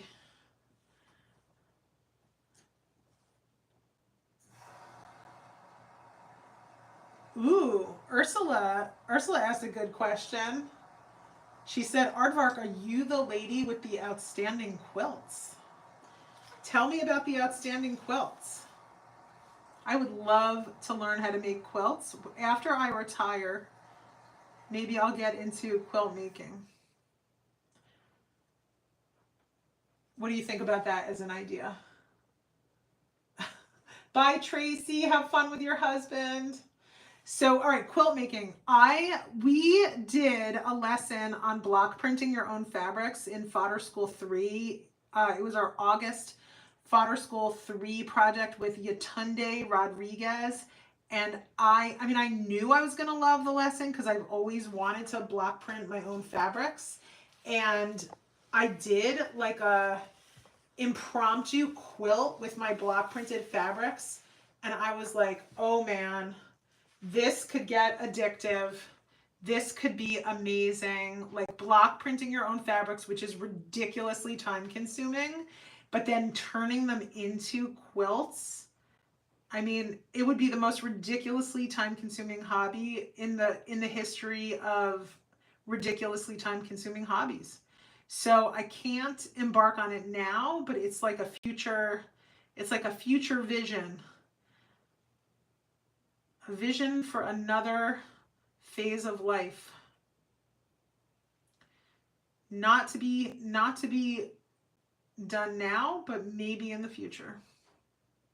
Do you guys have any of those things where you're like, wow, I'd love to learn how to do this thing, but really that thing would be so time consuming. It would suck up all of my time and attention. So I'm just going to put that on the back burner. Gina Davidson says, starting painting this spring with gouache. Am a writer, but after self-publishing my memoir last year, I've turned to painting as a different way to express myself. Love the freedom of it. Wow, you wrote a memoir. I'm very curious. Did you have it published by like a publishing house, or is this a self-published memoir? And if so, well, obviously so, because you had it published. What is the title of it? What is the title of your memoir?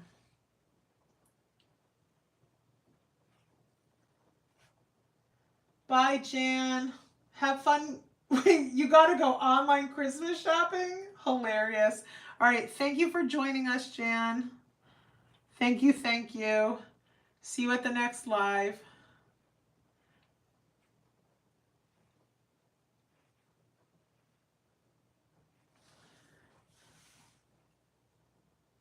So Gina, what's the title of it? What's the title of it? And can you give us a hint about your story? Bessers and the Rolling Stone? Like the Rolling Stones or the Rolling Stone? It's on Amazon.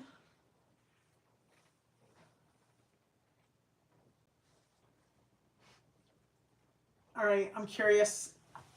Are you Bessers?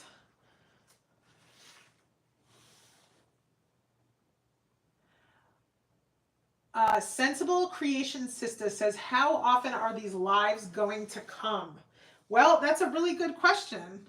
I have no idea. I'm always flying by the seat of my pants. So I tend to do more of what works. I tend to do more of what people like. I tend to do more of what I like. So it's like if people like it and I like it and it's a working thing, then I do more of it. If it's not a working thing, then I do less of it. So it's all spaghetti on the wall. I've never done an extended live on YouTube. I literally went live one other time for a few minutes. I don't know how much of a market there is for people watching me paint watercolor for relaxation as people chat in the chat, but maybe there is. I would love to do it maybe a couple times a month. You're getting me all excited. Veronica says she's a sales rep for quilt shops and independent sewing centers. You should definitely learn quilt making. Yeah, I mean, I definitely want to. I don't know how much you know about me, Veronica. I don't know if you know me or you know Willa Wanders or Willa Workshops or anything, but I'm kind of busy. And even though I would love to learn quilting, this just probably isn't like the right time in my life to take on another big hobby. But like I said, at some point I will retire. Okay, Gina Davidson, it's about my complicated relationship with my father, who was an alcoholic and died homeless, who I was estranged from for 20 years. I gathered lost siblings when he was near death, and I was not okay.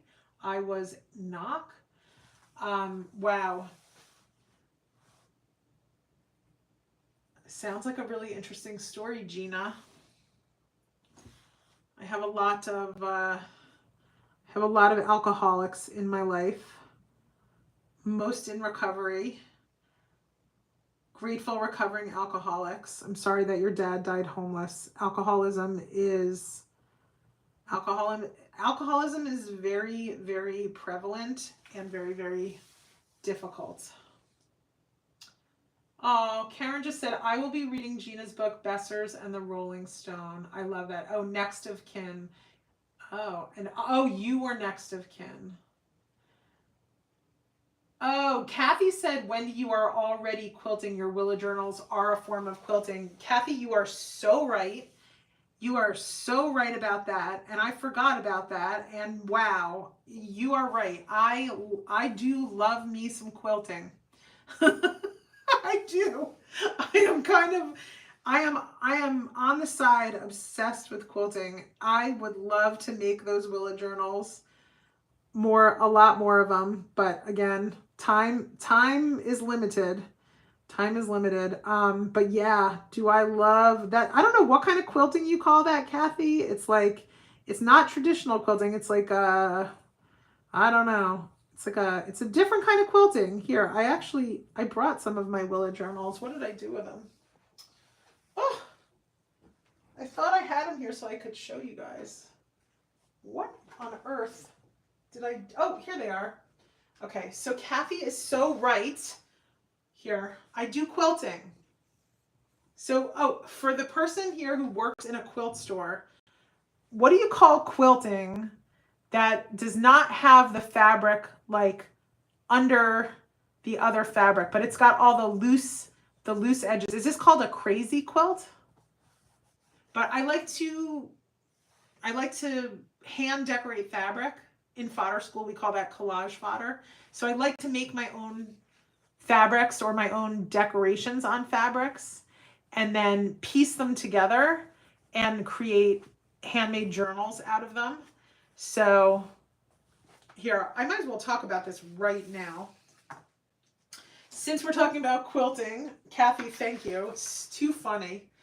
Too funny. So I make my own journals. I typically do not paint in a commercial journal. So if you guys have not been here the whole time, I'm just going to go through this again. On today's live, I am painting in an Etchr Lab sketchbook called The Perfect Sketchbook Signature Series. So signature meaning more expensive, nicer paper, decal edge paper. That is their signature series. And I don't typically paint in a commercial sketchbook. Why don't I paint in a commercial sketchbook? It just does not have the same appeal to me as a sketchbook that I've made myself. But I have to say, if you're not going to make your own sketchbooks and you can shell out about $75 for a sketchbook, this Etchr one is very nice. Like the paper is lovely. But I prefer to make my own books. And this all came about. The history of this is because I was making junk journals. I called them Willa journals. People hate me for calling them Willa journals. They hate me because they're like, it's a junk journal. I'm like, yeah, but it's my junk journal, so I'm calling it a Willa journal, and it's the way I like to make it. So anyway, I started making these journals, calling them Willa journals, created a whole online course about Willa journals and how I make them, and I use a lot of vintage sheets because I love that, and I use a lot of hand decorated fabric, which we call collage fodder. And oh, Kat is saying it's called patchwork. So okay, I love that. I love patchwork. My painting is a 2D version of my book covers. Interesting. So something so weird is going on. As I'm looking at the chat and showing you guys a Willa journal, on my screen here on my computer is actually like the live video.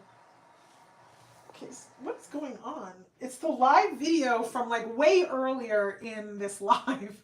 So it's like somehow it has rewinded way back and I can't see anymore. Like, that is wild. Huh, how long have I been on for?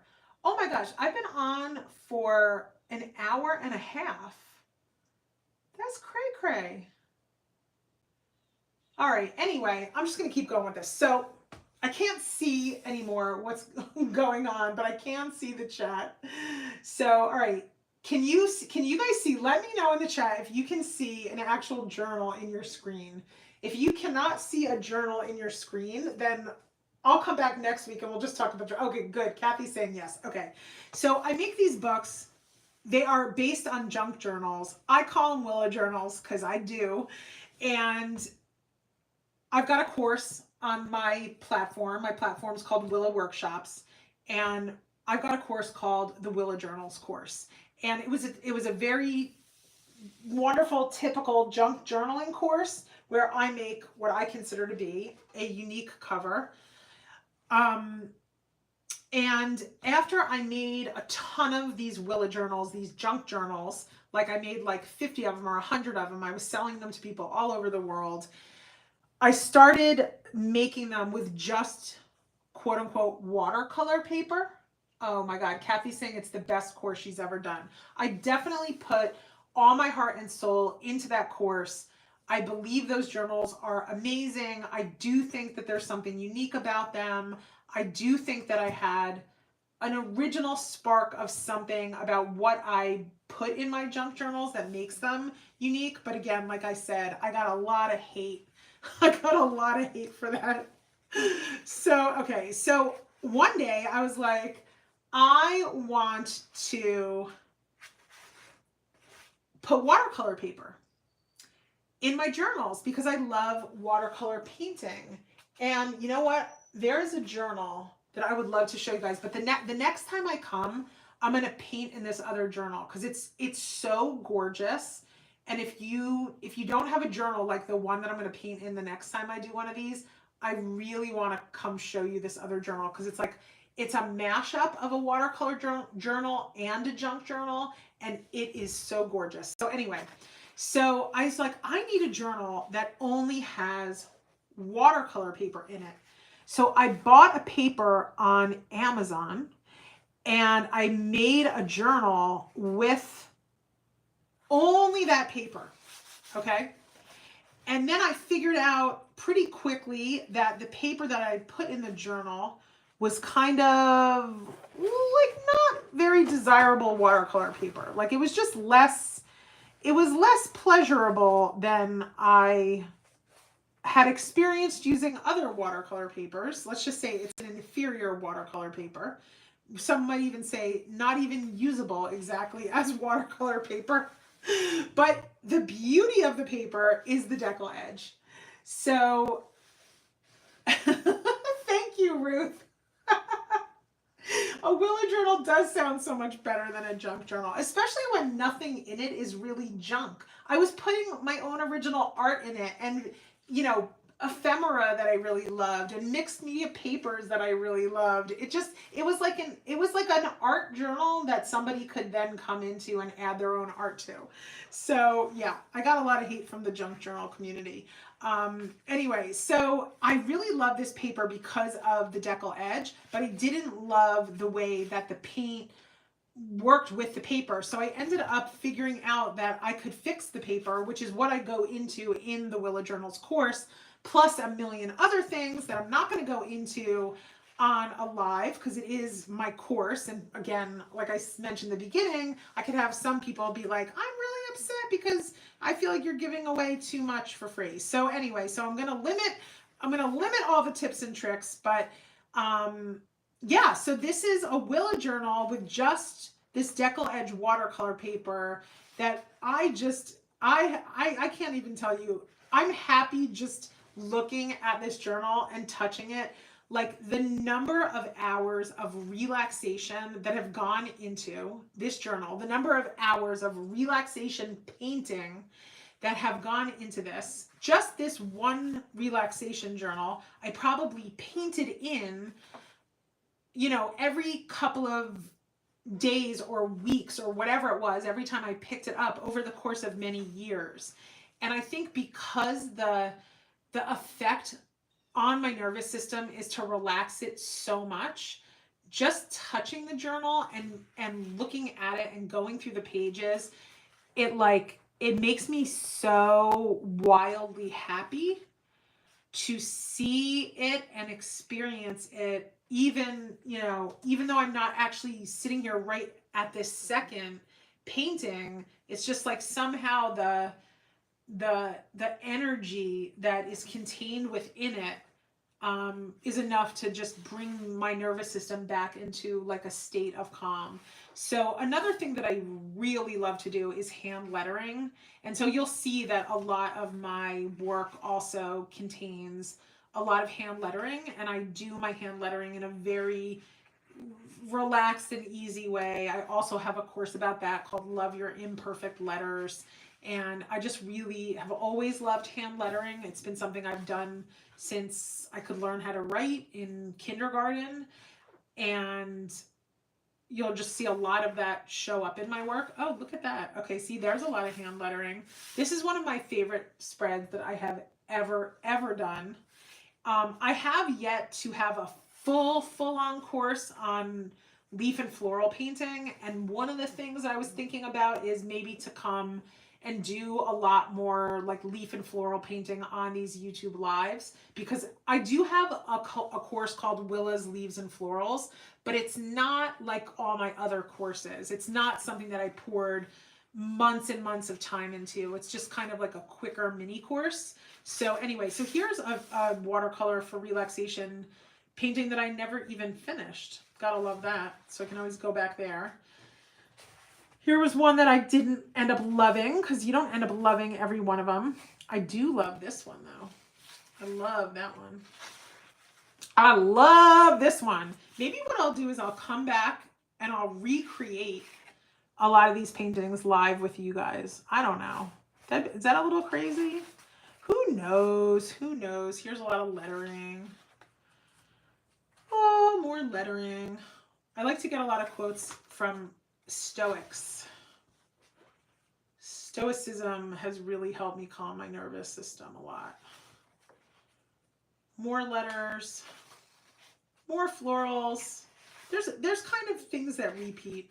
This was actually from an exercise in Fodder School 3 with G. Venter, where we were just drawing our art supplies, which I used to love drawing art supplies like 30 years ago. So it was bringing me back.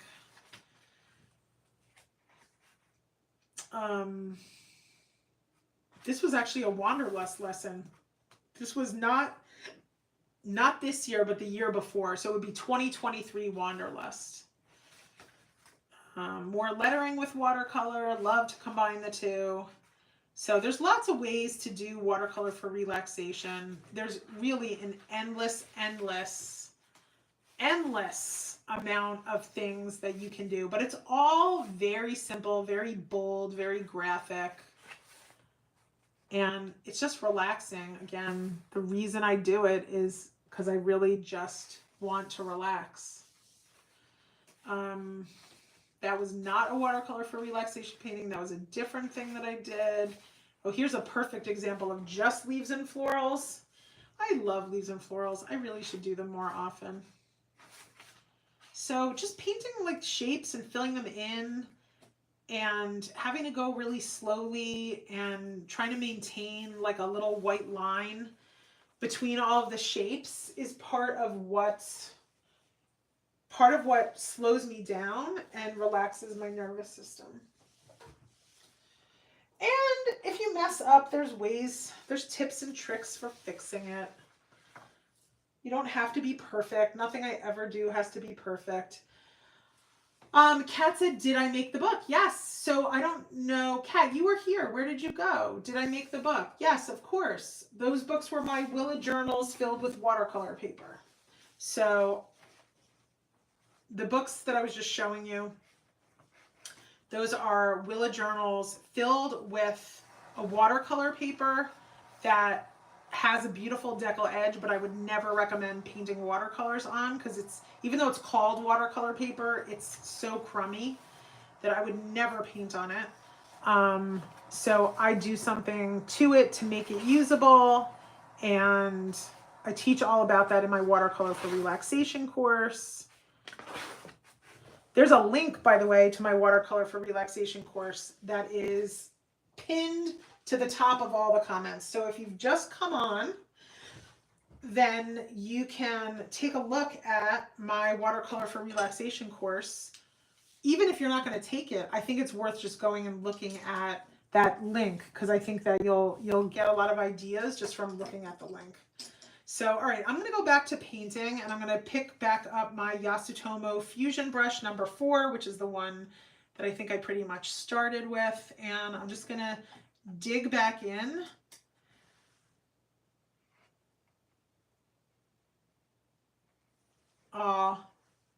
Thank you, Louise.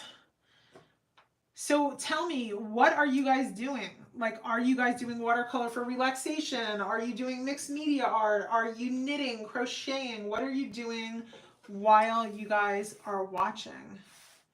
What are you working on?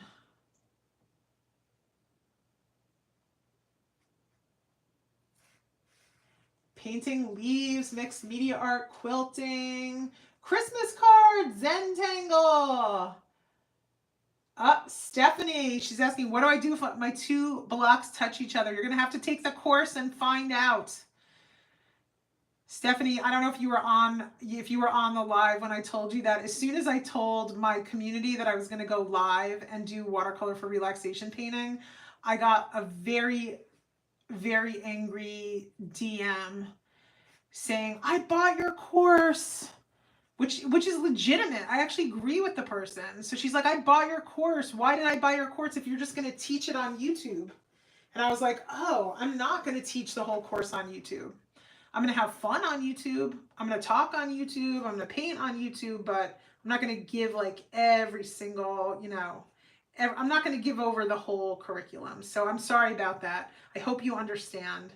It's nothing personal. It's just that I don't want to actually piss off the, I don't know, something like 1,500 people who took my watercolor for relaxation class. It's a lot of people. It's one of my most popular classes, and it's a great course. I have to admit, I think it's a great course. But I put all my heart into my courses. I put all my heart and all my energy into them. And all my love. And yeah, so there's some things that I'm just gonna keep close by. Emily, I was working on those jackrabbit photos this morning, and I'm gonna spend a lot of my art time this week with those photos. And one of the things that I realized as I was working with the jackrabbit lessons is how much I like working with my own family photos. I have a very hard time with found photos, interestingly enough. So I think I just need to let go of the idea that I'm going to work with like someone else's photos of like strangers. It isn't, whatever. I can't connect with it. But oh my gosh, if I work with my own family's photos, it's like next level for me. It's just, it makes me as happy as watercolor painting for relaxation. So the way that I work with my own family's photos is I scan them and then I print them. So I would not work with, you know, the original family photos, but I can do some really basic computer work, scan them in. I don't even have any type of good skills. I just do the most basic stuff. I actually found out that I didn't even know this until this year's fodder challenge with Liz Constable's lessons. I found out that I can just copy. There's a copy button on my printer that I never knew. I never knew it existed. I can just press copy. So I can, at any time, I can just put any of my old family photos on the scanning bed and hit copy, and it'll just print out a photo. You know, it's just inkjet, so it's not like maybe the most ideal thing. Probably the most ideal thing would be if it was a color laser printer, which I am going to invest in one of those eventually.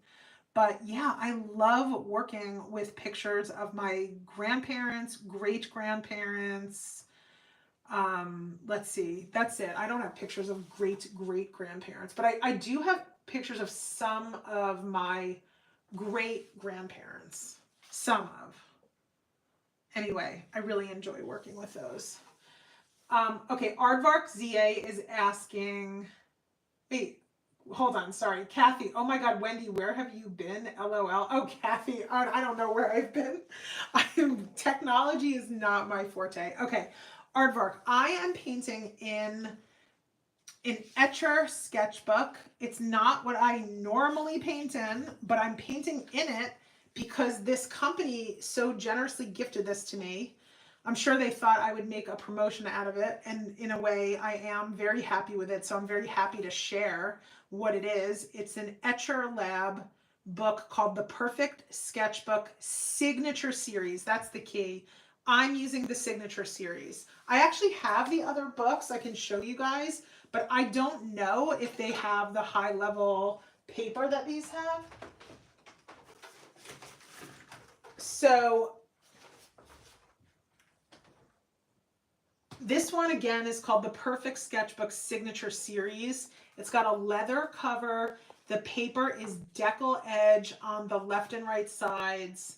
And the paper itself is 100% cotton. And it's just, I can, you know, I'm really loving painting on the paper. This other sketchbooks they have, this is just called The Perfect Sketchbook. This is also 100% cotton watercolor paper. So it's a little bit of a smaller book, which is nice because you don't need a big book for this. Let's see what the difference is. Let's see what the difference is with this one. I think this one is less expensive, but let's find out why. Maybe it does not have a leather cover, and maybe it does not have a decal edge. Oh, okay, I see.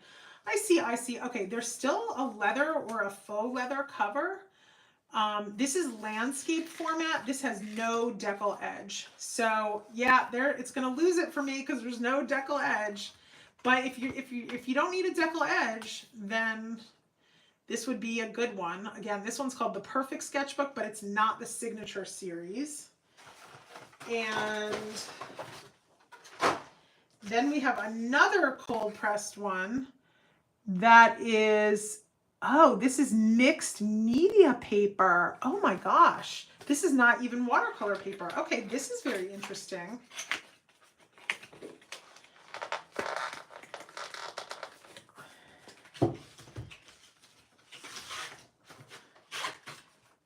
All right, this is just called Etchr Sketchbook, and it's a mixed media paper. So this would be a great book for collage. Like this would be a great art journaling book. Wow. Wow, wow, wow. Okay, so anyway, I definitely beautifully made really nice books. Etchr, E-T-C-H-R. Let's see where these books are made. Made in China. Well, no surprise there.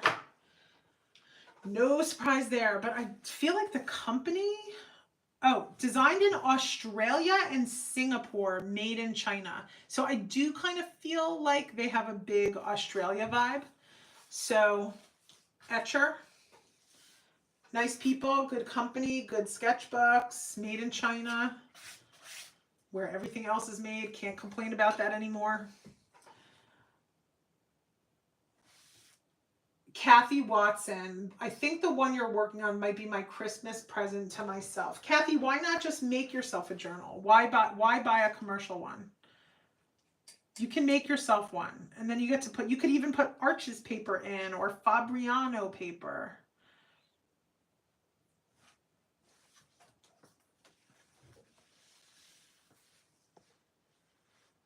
Daisy says she's starting to dabble in jelly prints.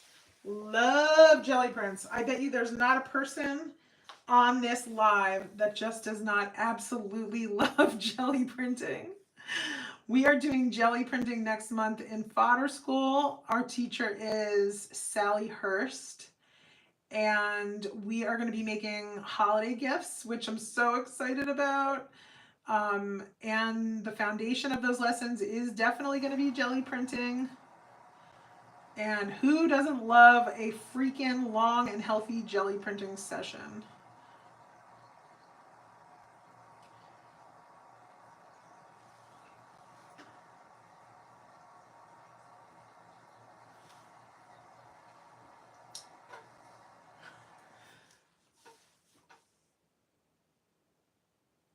Yeah, Iselina says after you take a Willa Journals course, you won't be buying any more journals. I agree with that. I am totally partial to making my own books because you can make them custom for you, and it's just it's too satisfying to work in a book that you've made. But not everyone wants to do it. Like I definitely had a lot of people who've taken my Watercolor for Relaxation course, and they had no interest in making their own book, and it's totally fine. They were just like, I want to buy a commercial book. So I have to remember to go back and edit one of the lessons in that course to mention this Etchr book, because it really is wonderful, and I want to give a link to people, because I would never, ever, ever recommend a product that I didn't think was wonderful. And I think that this is a great product. It's just, it's really ideally for people who don't make their own books. But I mean, it's beautiful. It's a beautiful book, and the paper is wonderful. And it has that decal edge. So Gretchen, Gretchen, have you taken my course Watercolor for Relaxation? I'm guessing the answer is a no. My favorite paper is a very complicated question. My favorite paper is not my favorite paper to paint on, but it is my favorite paper to put in my books. And I won't go into all the gory details about why and how to fix it and all that stuff. But if you want to just know my favorite paper in the world, like my favorite watercolor paper, hands down, it's Arches watercolor paper. Arches cold pressed watercolor paper.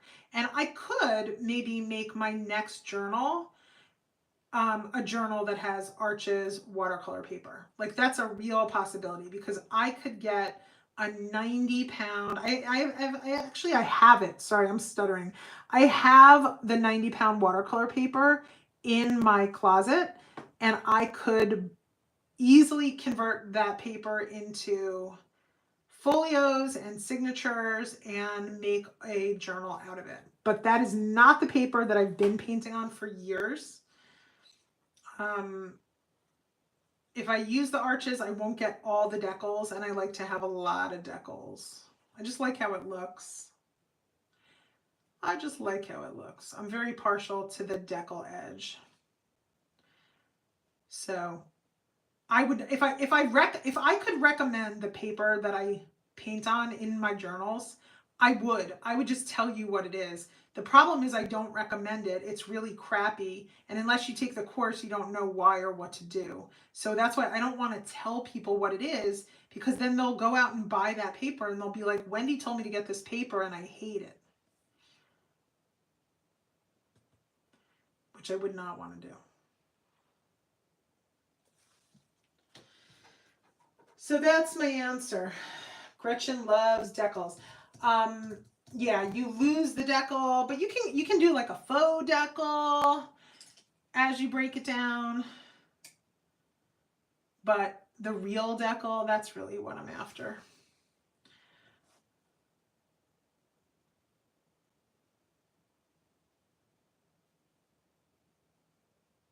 So, okay, we have been on for 2 whole hours. Oh, thank you for putting my link in there. All right, we've been on for 2 hours. So here's a question. Do you guys want me to keep going? Are you having fun? Or is it like, okay, Wendy, I've listened to you talk for 2 hours. I've had enough. Be honest. I'm okay, because I'm kind of hungry. I'm kind of hungry. And if we end up doing this a lot, our work is like, keep going. All right, I'll try to keep going for another like 15 minutes. I'll try to keep going. Ask me questions. I need questions to keep going. Debbie Eileen is saying she loves hanging out. Tell me either where you're from, because I really like to know. I have this thing about where people are from in the world. I like to feel connected, that I'm not so alone on this planet. And so I love knowing exactly where everybody lives. Australia, but where in Australia? Australia's a big country. New Mexico. Okay, Sally, there is a link to my course in, there's a pinned comment at the top of all the comments. Oh, Olympia, Washington. I have friends who live there.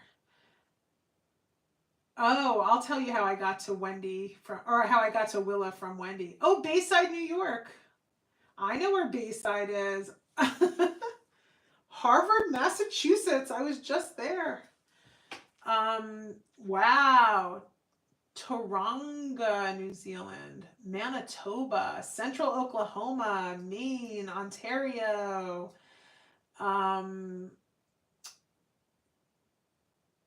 Pendleton, New York. Salem, Oregon. So I don't know how it makes you guys feel, but it makes me feel overwhelmingly happy. Overwhelmingly, that we can connect like this all over the planet, because it just makes me feel like love. It just makes me feel like, how can we have hate in the world when we can connect like this? Like, how does hate still exist when people all over the planet can connect and like chat with each other and see where each other is from? Like, whatever our differences are, whatever our different beliefs are, if we even have different beliefs, like how can we have war when we're on together making art together? And that's why I basically do everything that I do. but I have no control over whether we have war or not. So I have to keep doing this whether or not we have war or not. War happens. We don't get to control everything, but we can control our little corner of this universe, and we can make the connections and try to connect people and connect with other, you know.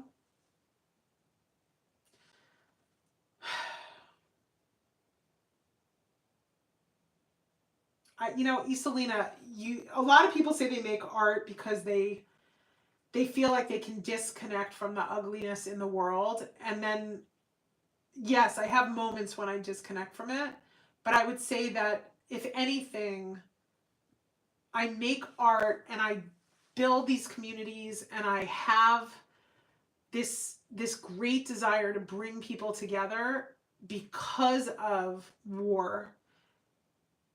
Because again, like, how could you war with someone who you make art with? You can't. You would never, ever, ever want to be in a war with someone who you make art with. And the only way that we can connect with people all over the globe is using these online platforms, Zooms and YouTubes and all of this stuff. Why would I want to be, you know, at war with people who I make art with? I would never, never, never, ever, ever want to do that.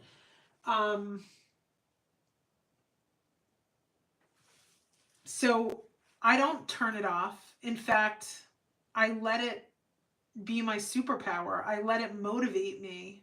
Not that I would ever want it. All I want ever is for there to be peace. But if there's not going to be peace, it's just going to motivate me even more to bring people together to make this connection. That's why I always like to hear, like, where is everyone from?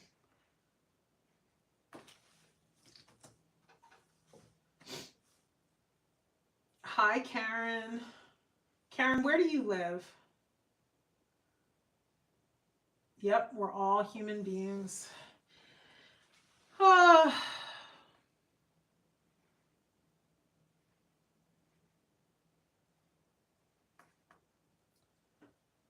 Toronto.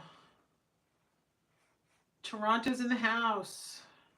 I think we have other people on here from Toronto. See, other people from Toronto. You guys can actually get together and make art live and in person.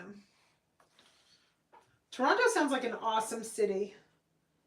I used to watch a lot of television that was made in Toronto. First of all, I know a bunch of people who live in Toronto. Of course, their names are going to escape me now. But I do know quite a few people who live there or have lived in Toronto. But there was this TV show that I loved watching that was made in Toronto. It was one of those TV shows where they would fix up someone's house, and then the person would have to decide, were they going to keep their fixed up house, or were they going to sell their fixed up house and buy a new house? So they would do two things in the show. They would fix up the house they lived in, and they would also be looking at other houses. And oh man, did I love that show. And it was filmed in Toronto.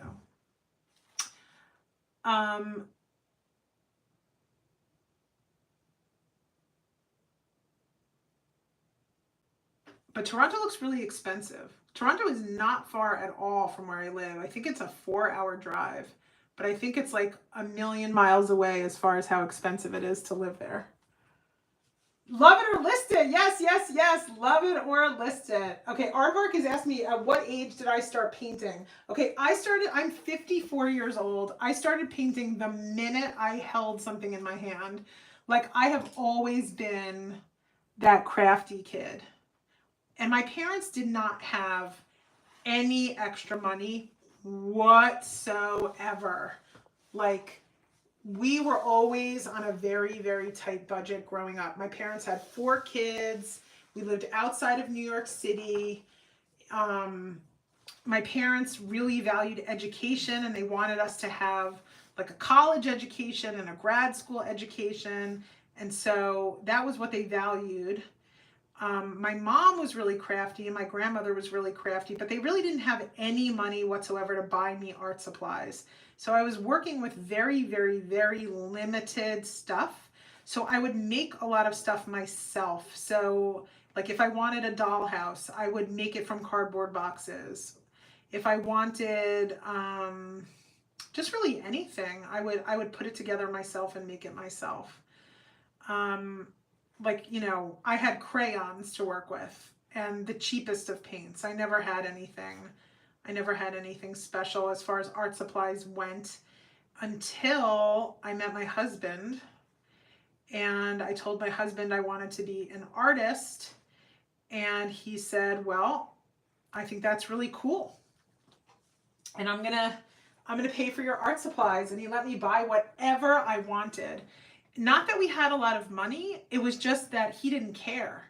He was like, I don't really care if I go broke buying you art supplies. You can buy whatever art supplies you wanted. And believe it or not, I lived a very close walking distance to what is now called Blick, but at the time was called Utrecht. So there were these art stores, and I was living in Los Angeles at the time, and I would get off the bus at the corner of Santa Monica Boulevard, right where the Utrecht store was, and that was how I walked home. And so it was kind of a problem because I had like a little bit of an art supply problem, like where every day I was going into the store just like, I want that and I want that. And I was going to art school at the time.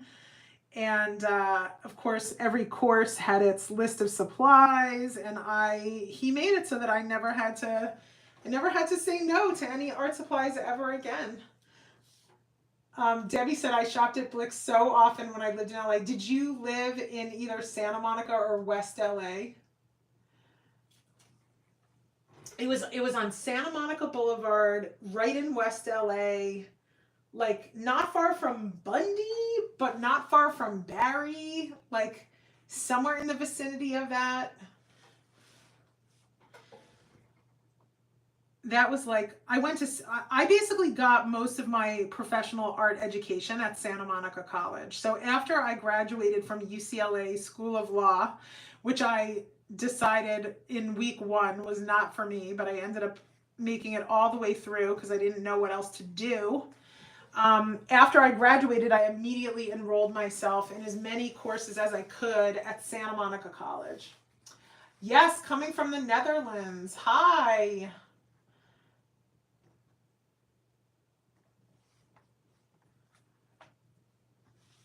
So I went to Santa Monica College and took drawing and painting, and I took lettering. So I took like college level lettering courses. I ended up joining the Society for Calligraphy in Southern California. So if anyone is on here or ends up watching this later who lives in Southern California, there is an organization called the Society for Calligraphy. And oh my Lord, is that the most outstanding organization? That really changed my life, the Society for Calligraphy, because that is really where I started becoming a mixed media artist. Because I was combining watercolor painting and hand lettering, and this is like 30 years ago at this point, more than 30 years ago, I think, or maybe approximately 30 years ago. Oh, you wanted to know why I went from Wendy to Willa. So, okay, this is kind of a funny story.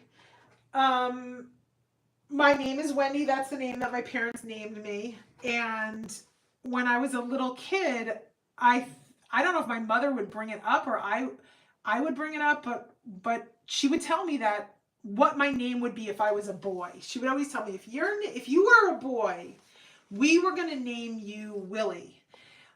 We were going to name you William, and your nickname would have been Willie. And the reason why that would have been is because my father's father was, his Americanized name was William. His real name was actually Velval.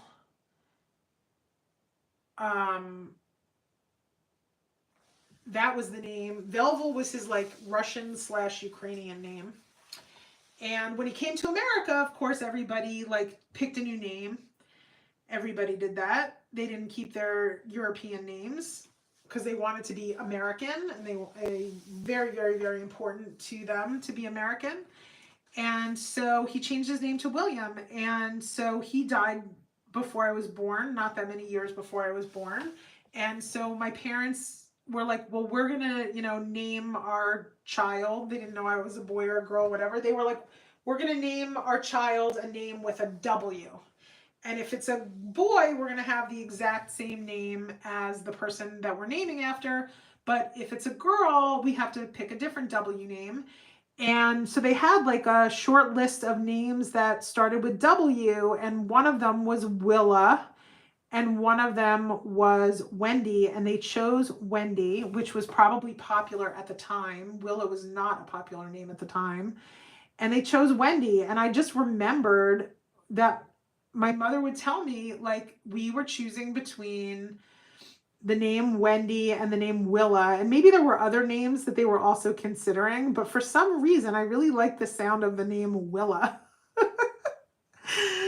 And so I just always wanted to be Willa, and so I named my Instagram account Willa Wanders, and it just was like, that's really more me than the name Wendy. It's Willa. Oh, thank you. So I don't know if you, okay, here's a funny one. If you have a name that you wished your name was, other than the name that your parents gave you, write in the chat, my name is this, but I wish my parents had named me that. Okay? Yes, Willa is definitely my alter ego. I'm kind of funny. I'm a cross between an introvert and an extrovert. I can be very extroverted, but I also like to just be introverted. So Willa is the extroverted me and Wendy is the introverted me. Hi Kim in Dallas, Texas. Oh, thank you. So, all right, Dorothy, Pippa. Oh my God, Pippa. Pippa is a great name, Dorothy. We should all call you Pippa. Oh, Sarah, this is so fun. Your name is Kellen, but you wish your name was Leanne. You used to, okay, Karen used to love, oh, I know. I have my best friend in the whole wide world, my one true friend. Her name is Karen. So I will always love that name, Karen. It's so mean what people did to your name. Oh, Joya. Janet loves the name Joya. I know someone whose name is Joya, Gioia. I actually know a Joya, which is such an unusual name. Sensible Creations Sister says popular Black name for older folk is Willa May. I love that. Iselina says she likes Iselina, but loves the name Anastasia. I love that name, Anastasia. That's definitely high on my love list. Debbie wanted to be called Catherine. Hi, Kat. There was another cat here. We're talking about names. Cat, there was another cat here, and of course I'm thinking that it's you, but it wasn't you. It was a different cat. All right, Denise says that her name is Denise, but her mom told me she wanted to name her Jennifer. So Denise, how did it feel that your mom said, I want to name, I wished I had named you Jennifer, something like that.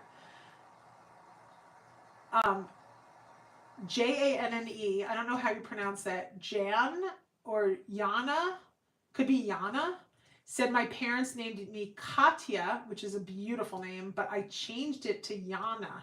So Janne, are you, am I pronouncing your name right? Is it Yana? Amy Rose Woodward said, I always wanted to be a Brittany. Yeah, I always wanted to be a Brittany. Not for the name, because I wish I looked like a Brittany. Okay, that is so funny. Oh my God, there actually is an Anastasia here. Oh my God, I was supposed to be Jeffrey if I was a boy. My dad loved Chaucer. Kathy says, named her daughter Rebecca, but wished I had named her Spring. She was born. My Hebrew name actually means spring. My Hebrew name is Aviva, and it means spring. And I think Aviva is actually a beautiful name. And I wouldn't have minded if my parents had just named me Aviva. Oh, the other cat is here. See, now you have two cats. That's not a super hyper popular name. Okay, Yana, Janna, John, Jane, Jan, Jana. Let me know. Am I pronouncing your name right? Is it Yana?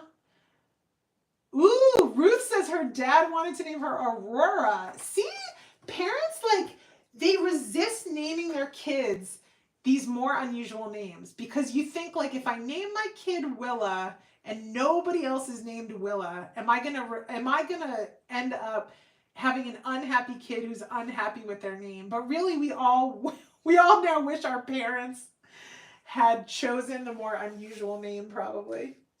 That's funny. So Cat is for Catherine. I didn't realize that. I should have realized that. It's not that deep, but I always think like Cat is a special, more unique name, more unusual. I just assumed your parents named you Cat. Don't ask me why. Oh, Cat Buliu. Cat Buliu. Okay, I'm not good at pronouncing. Said that you know someone named Aviva. Yeah, it's a very unusual name unless you live in the state of Israel. And even if you live in the state of Israel, it's a very unusual name because it became an old lady's name and people stopped naming their kids Aviva, and they actually eventually went back to the name Aviva, but for boys, but they named them Aviv. So Aviv is a popular boy name, but you will not find new baby girls named Aviva. So I still like it. It's, you know, even though it's a quote unquote grandma's name, I think it's beautiful. Bull you. Thank you. Thank you, Yvonne. Bull you.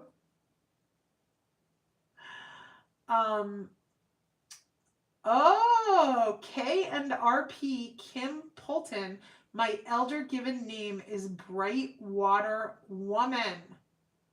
I love it. Bright Water Woman. Let me know, are you a watercolorist? Because it sounds like a name that would be perfect for a watercolorist. Oh, Amy Rose Woodward. Amy, do you live in the UK? Oh my gosh, Amy, do you live in the UK? I did not know that.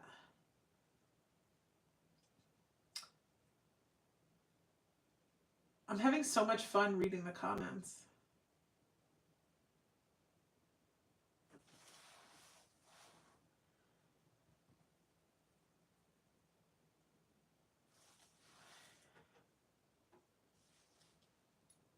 All right, I'm just going to stay on for 12 more minutes. 12 more minutes. I'm pretty impressed I've lasted this long. I'm very much liking the painting. Obviously, if I wasn't talking and reading comments, I'd be painting a lot faster. But I still would never, I would probably not have gotten through 2 pages of painting in 2.5 hours. It takes a long time to cover all this real estate really slowly, but I'm never doing this because I'm trying to rush. Like I'm never starting a painting thinking how fast can I do it. Like I do not care how long it takes. The point of it is that it's slow.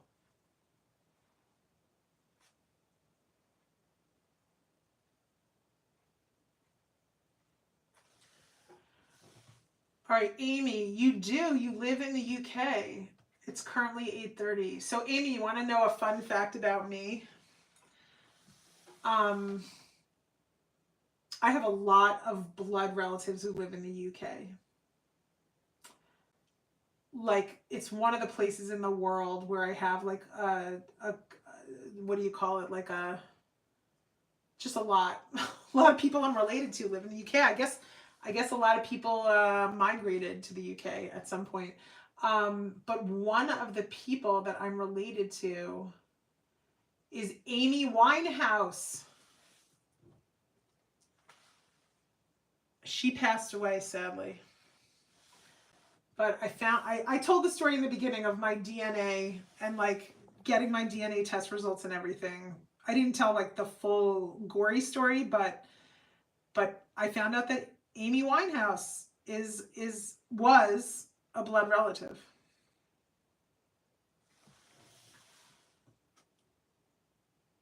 thank you, Kat. That's very kind of you to say. Iselina, yes, Amy Winehouse is a cousin. And if you knew who all my cousins were, you'd fall out of your chair. You would fall out of your chair.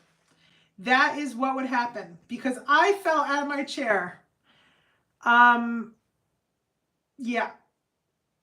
I don't even want to tell you guys who I'm related to because it sounds crazy. It sounds insane if I even told you.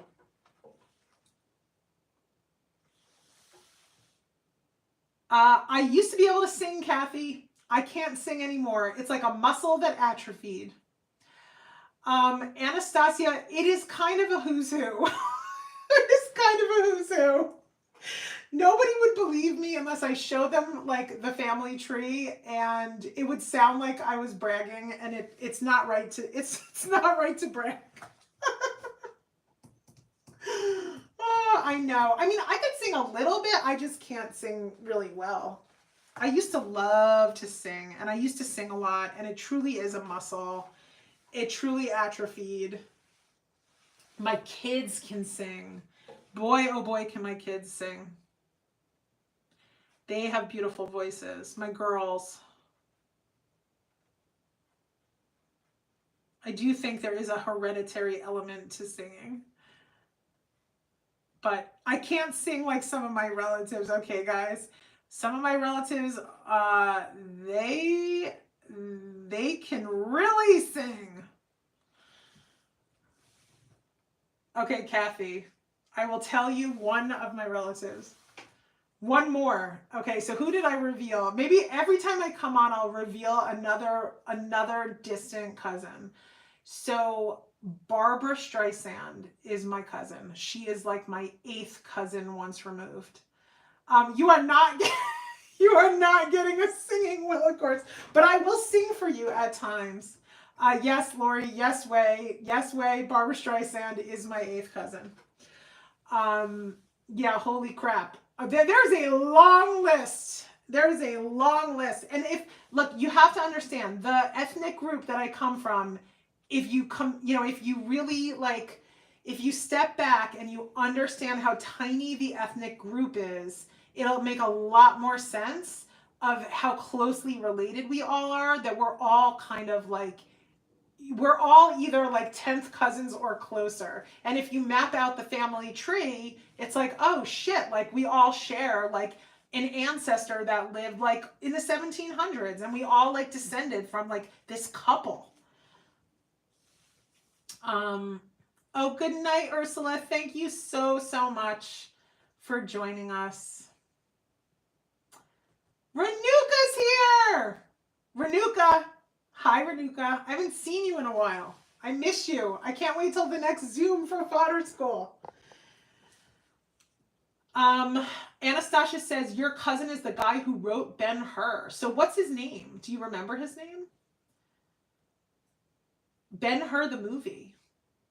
Was Ben-Hur a book? And then it was a movie? Was it starring Charlton Heston? Is that who starred in it? Lou Wallace. When is the Zoom for Fodder School? Oh, Stacy, you're going to ask me and put me on the spot? The Zoom with Jack Ravi is in the 3rd week of November, but do not ask me when. I cannot keep track of those kind of details in my brain. But you know what? You're asking a good question. You are asking a good question. We need to let everybody know because it's coming up. So thank you. Tomorrow I'll talk to Evan about letting everybody know. It's going to be in the 3rd week of November, which is not that far away. It's taking place on a weekend day at around this time of day. So it'll be on a weekend, that I remember. And also Jack lives in Scotland, so it's going to be evening time for Jack, but daytime in the United States. And that does mean that, unfortunately, I don't know if this is one of the ones that everyone in Australia and New Zealand will be able to attend live. We always have to alternate and, be fair about it. Yeah, of course you're going to get an email about it. Of course, you'll get many emails about it. So Linda, I do not teach how to make a journal in the course Watercolor for Relaxation. So in that course, I am just teaching watercolor. I have a course called the Willa Journals course that teaches how to make the journal. So it's two separate sort of epic experiences, two separate courses, two separate sets of skills. If Actually, you know what? There should be a bundle where I bundle it all together. That would be a really good idea.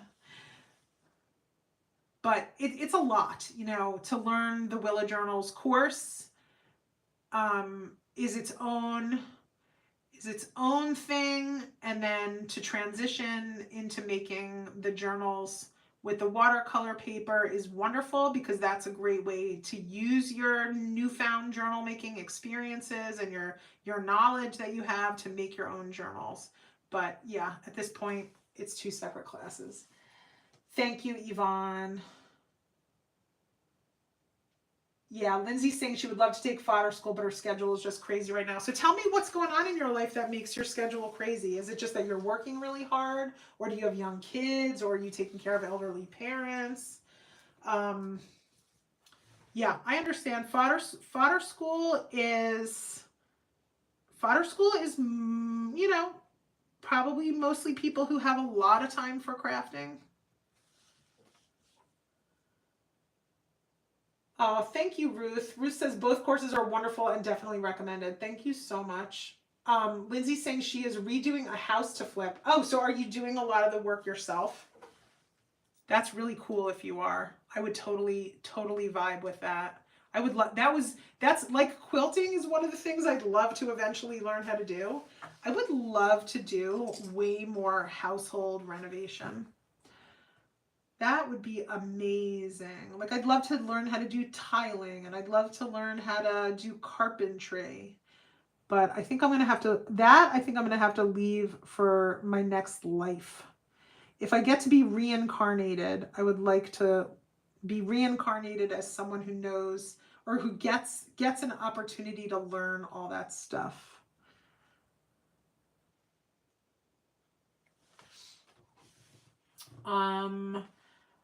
Yes, there will be a Black Friday sale. There will be a big, humongo Black Friday sale. So if you're not on my email list, go to willawanders.com and get on my email list. This year's Black Friday sales are going to all be announced on next Friday. So if today is the 10th, then all the sales are going to be announced on the 15th.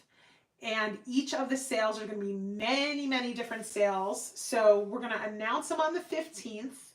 And then the sales are going to begin on the 24th, I believe. And each individual sale is going to last for 3 days. So there's going to be all different kinds of stuff that goes on sale. I will tell you right now, Fodder School 4 is not going on sale. Fodder School 4 is only going to go up in price. So if you're interested in Fodder School 4, do not wait for a Black Friday sale. It is not coming. Fodder School 4 is actually about to go up $100 in price in 4 days from now. So on the 14th, the price of Fodder School 4 is going up. So do not wait if you're like, oh, I don't know if I want to do Fodder School 4. Just make your decision now. Don't wait to make a decision later, because the price is going way up. A lot of things have changed behind the scenes with how we run Fodder School, and all of the stuff that goes into it is just a lot more expensive than when we first started out 4 years ago. There's just a lot of expense involved, and of course we're keeping, you know, all the teachers being paid and all that stuff. So the price of that is very.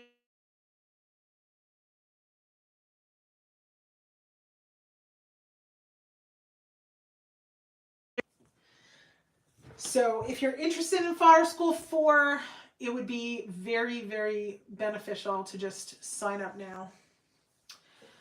But even at the new price that we're moving to, Fodder School 4 is still a huge bargain. As you guys all know, that's in Fodder School. It's like the greatest value on earth, I think. even at the higher price it's going to.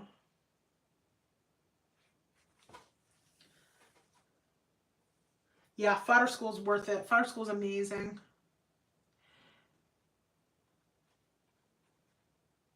I can't wait to interview Jack Ravi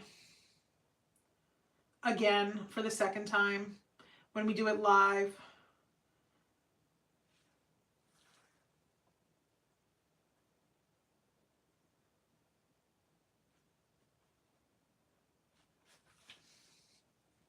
Okay. Be Crazy Paperland says, okay, did you saw the ATC swapping? Is it something you like? I'm not sure what that means.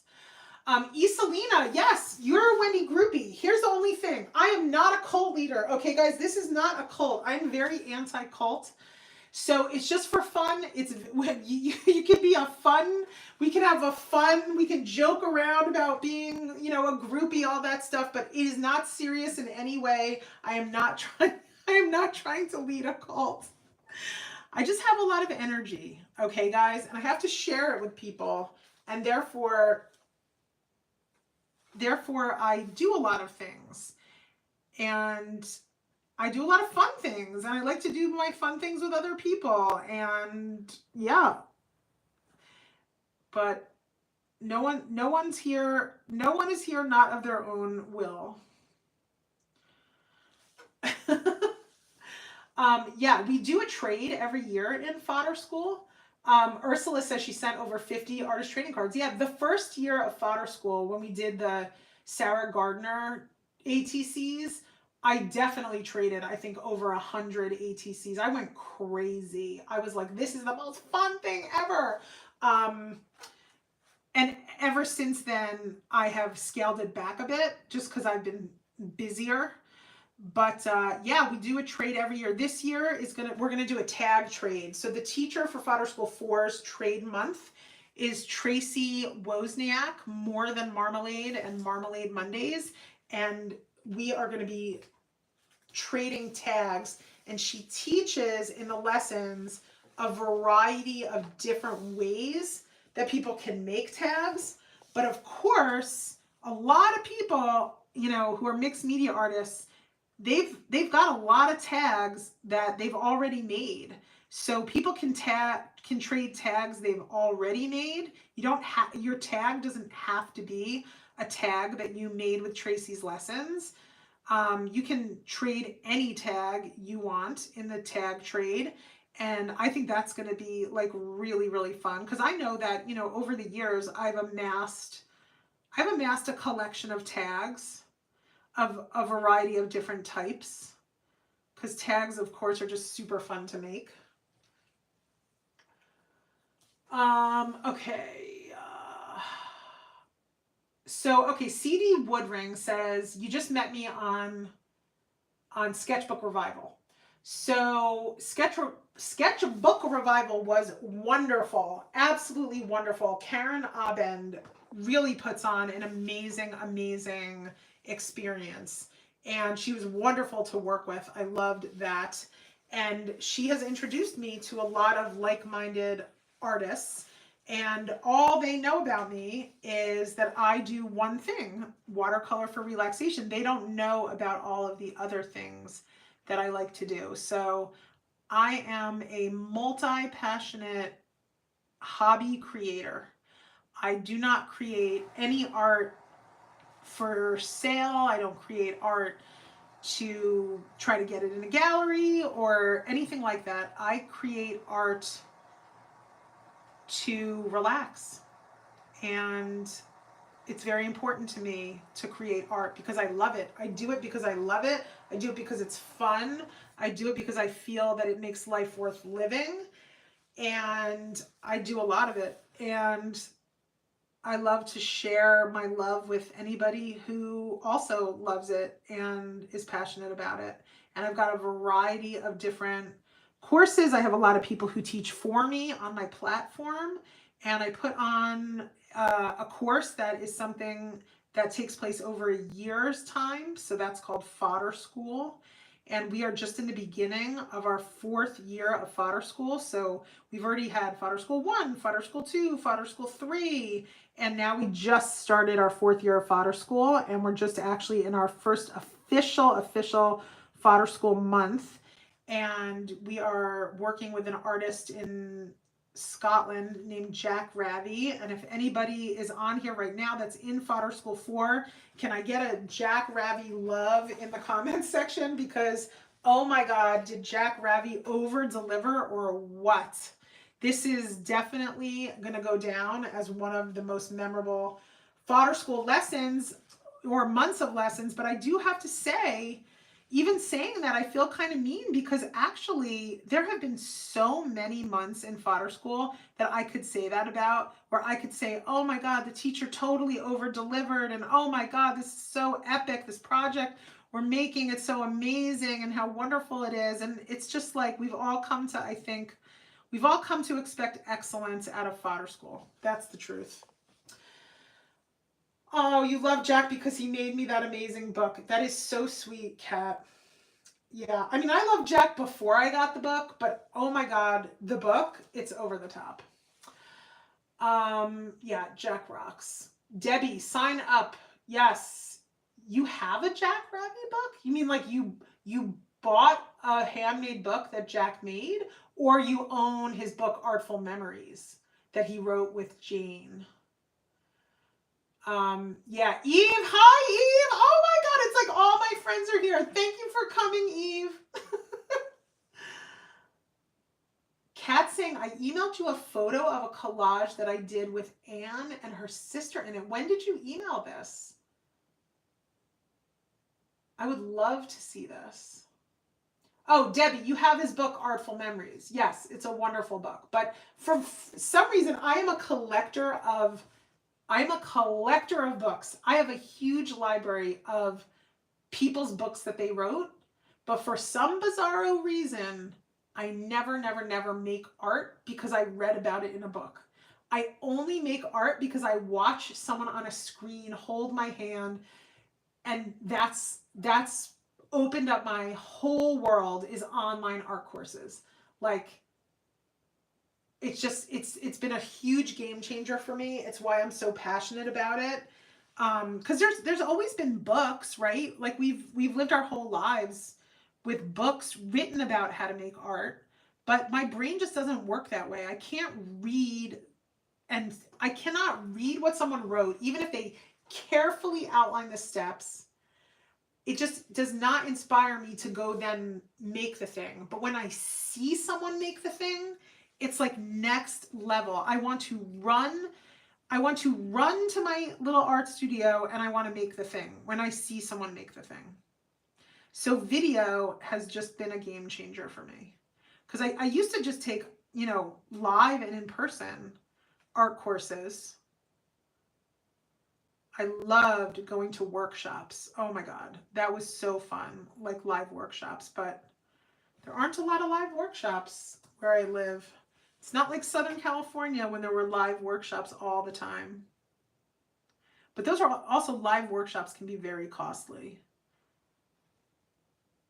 Like you can go to one live workshop, it'll cost you more than one whole year of fodder school. Oh, B, have a good night. I'm about to sign off pretty soon. I think I'm going to sign off in about 6 minutes. Oh, Delancey just got her package from Jack Ravi yesterday. I love that. Oh, Kat. Okay, you just got the message that the email isn't deliverable. I hate email. Can I tell you guys something? I hate email.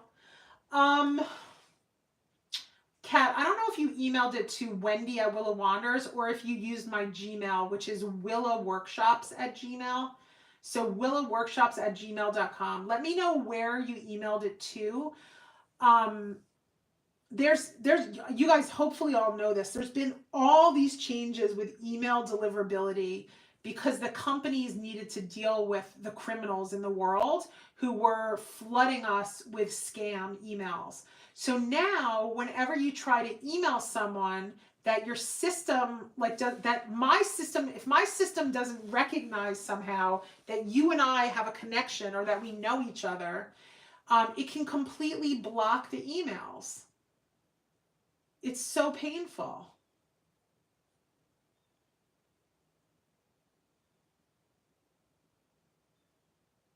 Eve says, I just finished teaching a 2-day workshop called Mixed Media in Watercolor in Seattle. That's awesome, Eve.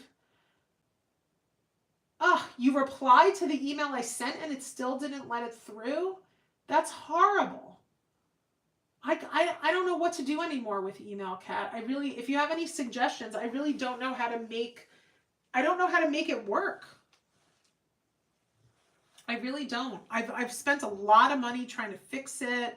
I have new email systems. I'm just happy at this point that people are getting the emails from the workshops. What am I talking about? That people are getting the email newsletters is a miracle at this point, because there was a time when a lot of people didn't get them. But I still have problems with email deliverability. There's still a lot of emails that don't go all the way through. So there's people like on my newsletter list who just never can even get a newsletter because it's just blocked by the powers that be. It's horrible.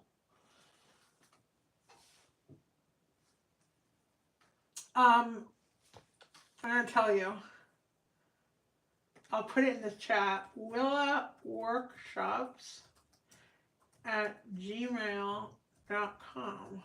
Okay, I put it in the chat. WillaWorkshops at gmail.com. I use that email, the Gmail one, because I have a lot more success than the proprietary email that I pay for, which is Wendy at Willa Wanders.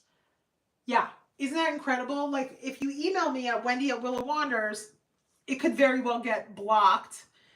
But if you email me at the Gmail, it seems to work better. I should probably let people know that.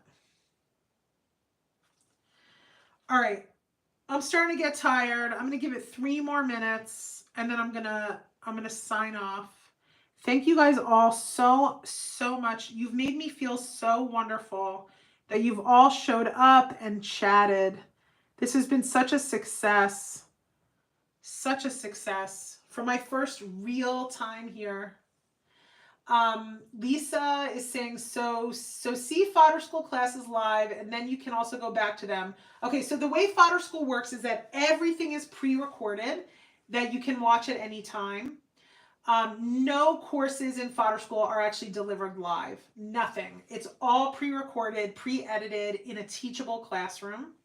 The only thing that we do live is once a month we have a live Zoom meetup, very similar to what we're doing here, only people get to come on. You know, I'm not the only one talking live. There's other people, like the community can come on. So everything is available for you to watch at your convenience. And even the lives get recorded and put into the classroom after they're recorded. So yeah. All right, Kathy says, please do this again. It's been great. All right, deal. Kathy, if you're in and you're like, I like this, this is a good time. This is a good day of the week. It's a perfect time. I might even do it again next week. Why the heck not? This is the future of art. Live studios where people hang out and spread the love. I love it. Maggie, yes, this is the future of art. So you guys are awesome. Thank you for joining me. Thank you for sharing of yourselves, telling me where you live, asking questions, being supportive, everything that you do. Just thank you. Thank you for being you. Thank you for showing up. Thank you for sharing love of art and each other and the world and wanting the best for the world. And hopefully we can just spread love in the world and stop the craziness. So, all right, guys, I'm going to give it about 1 more minute. I'll paint 1 more square. And hopefully I'll catch you guys next week. For sure, I'll send you guys an email. If you catch this at a later time and you're like, I'm not on your email newsletter list, go to willawanders.com and get on my email newsletter list. So you also get free gifts. willawanders.com is... for my email newsletter list, go to https://willawanders.com. All right. And I can mark that as a, oh, you can only have 1 pinned message. Good to know. Okay, well, if you've made it here to the end, there it is. WillaWanders.com. Thank you and good night. Have a wonderful rest of your day or a wonderful night's sleep. Catch you guys in a week, I think. I don't even know how to turn this off. Bye, everyone.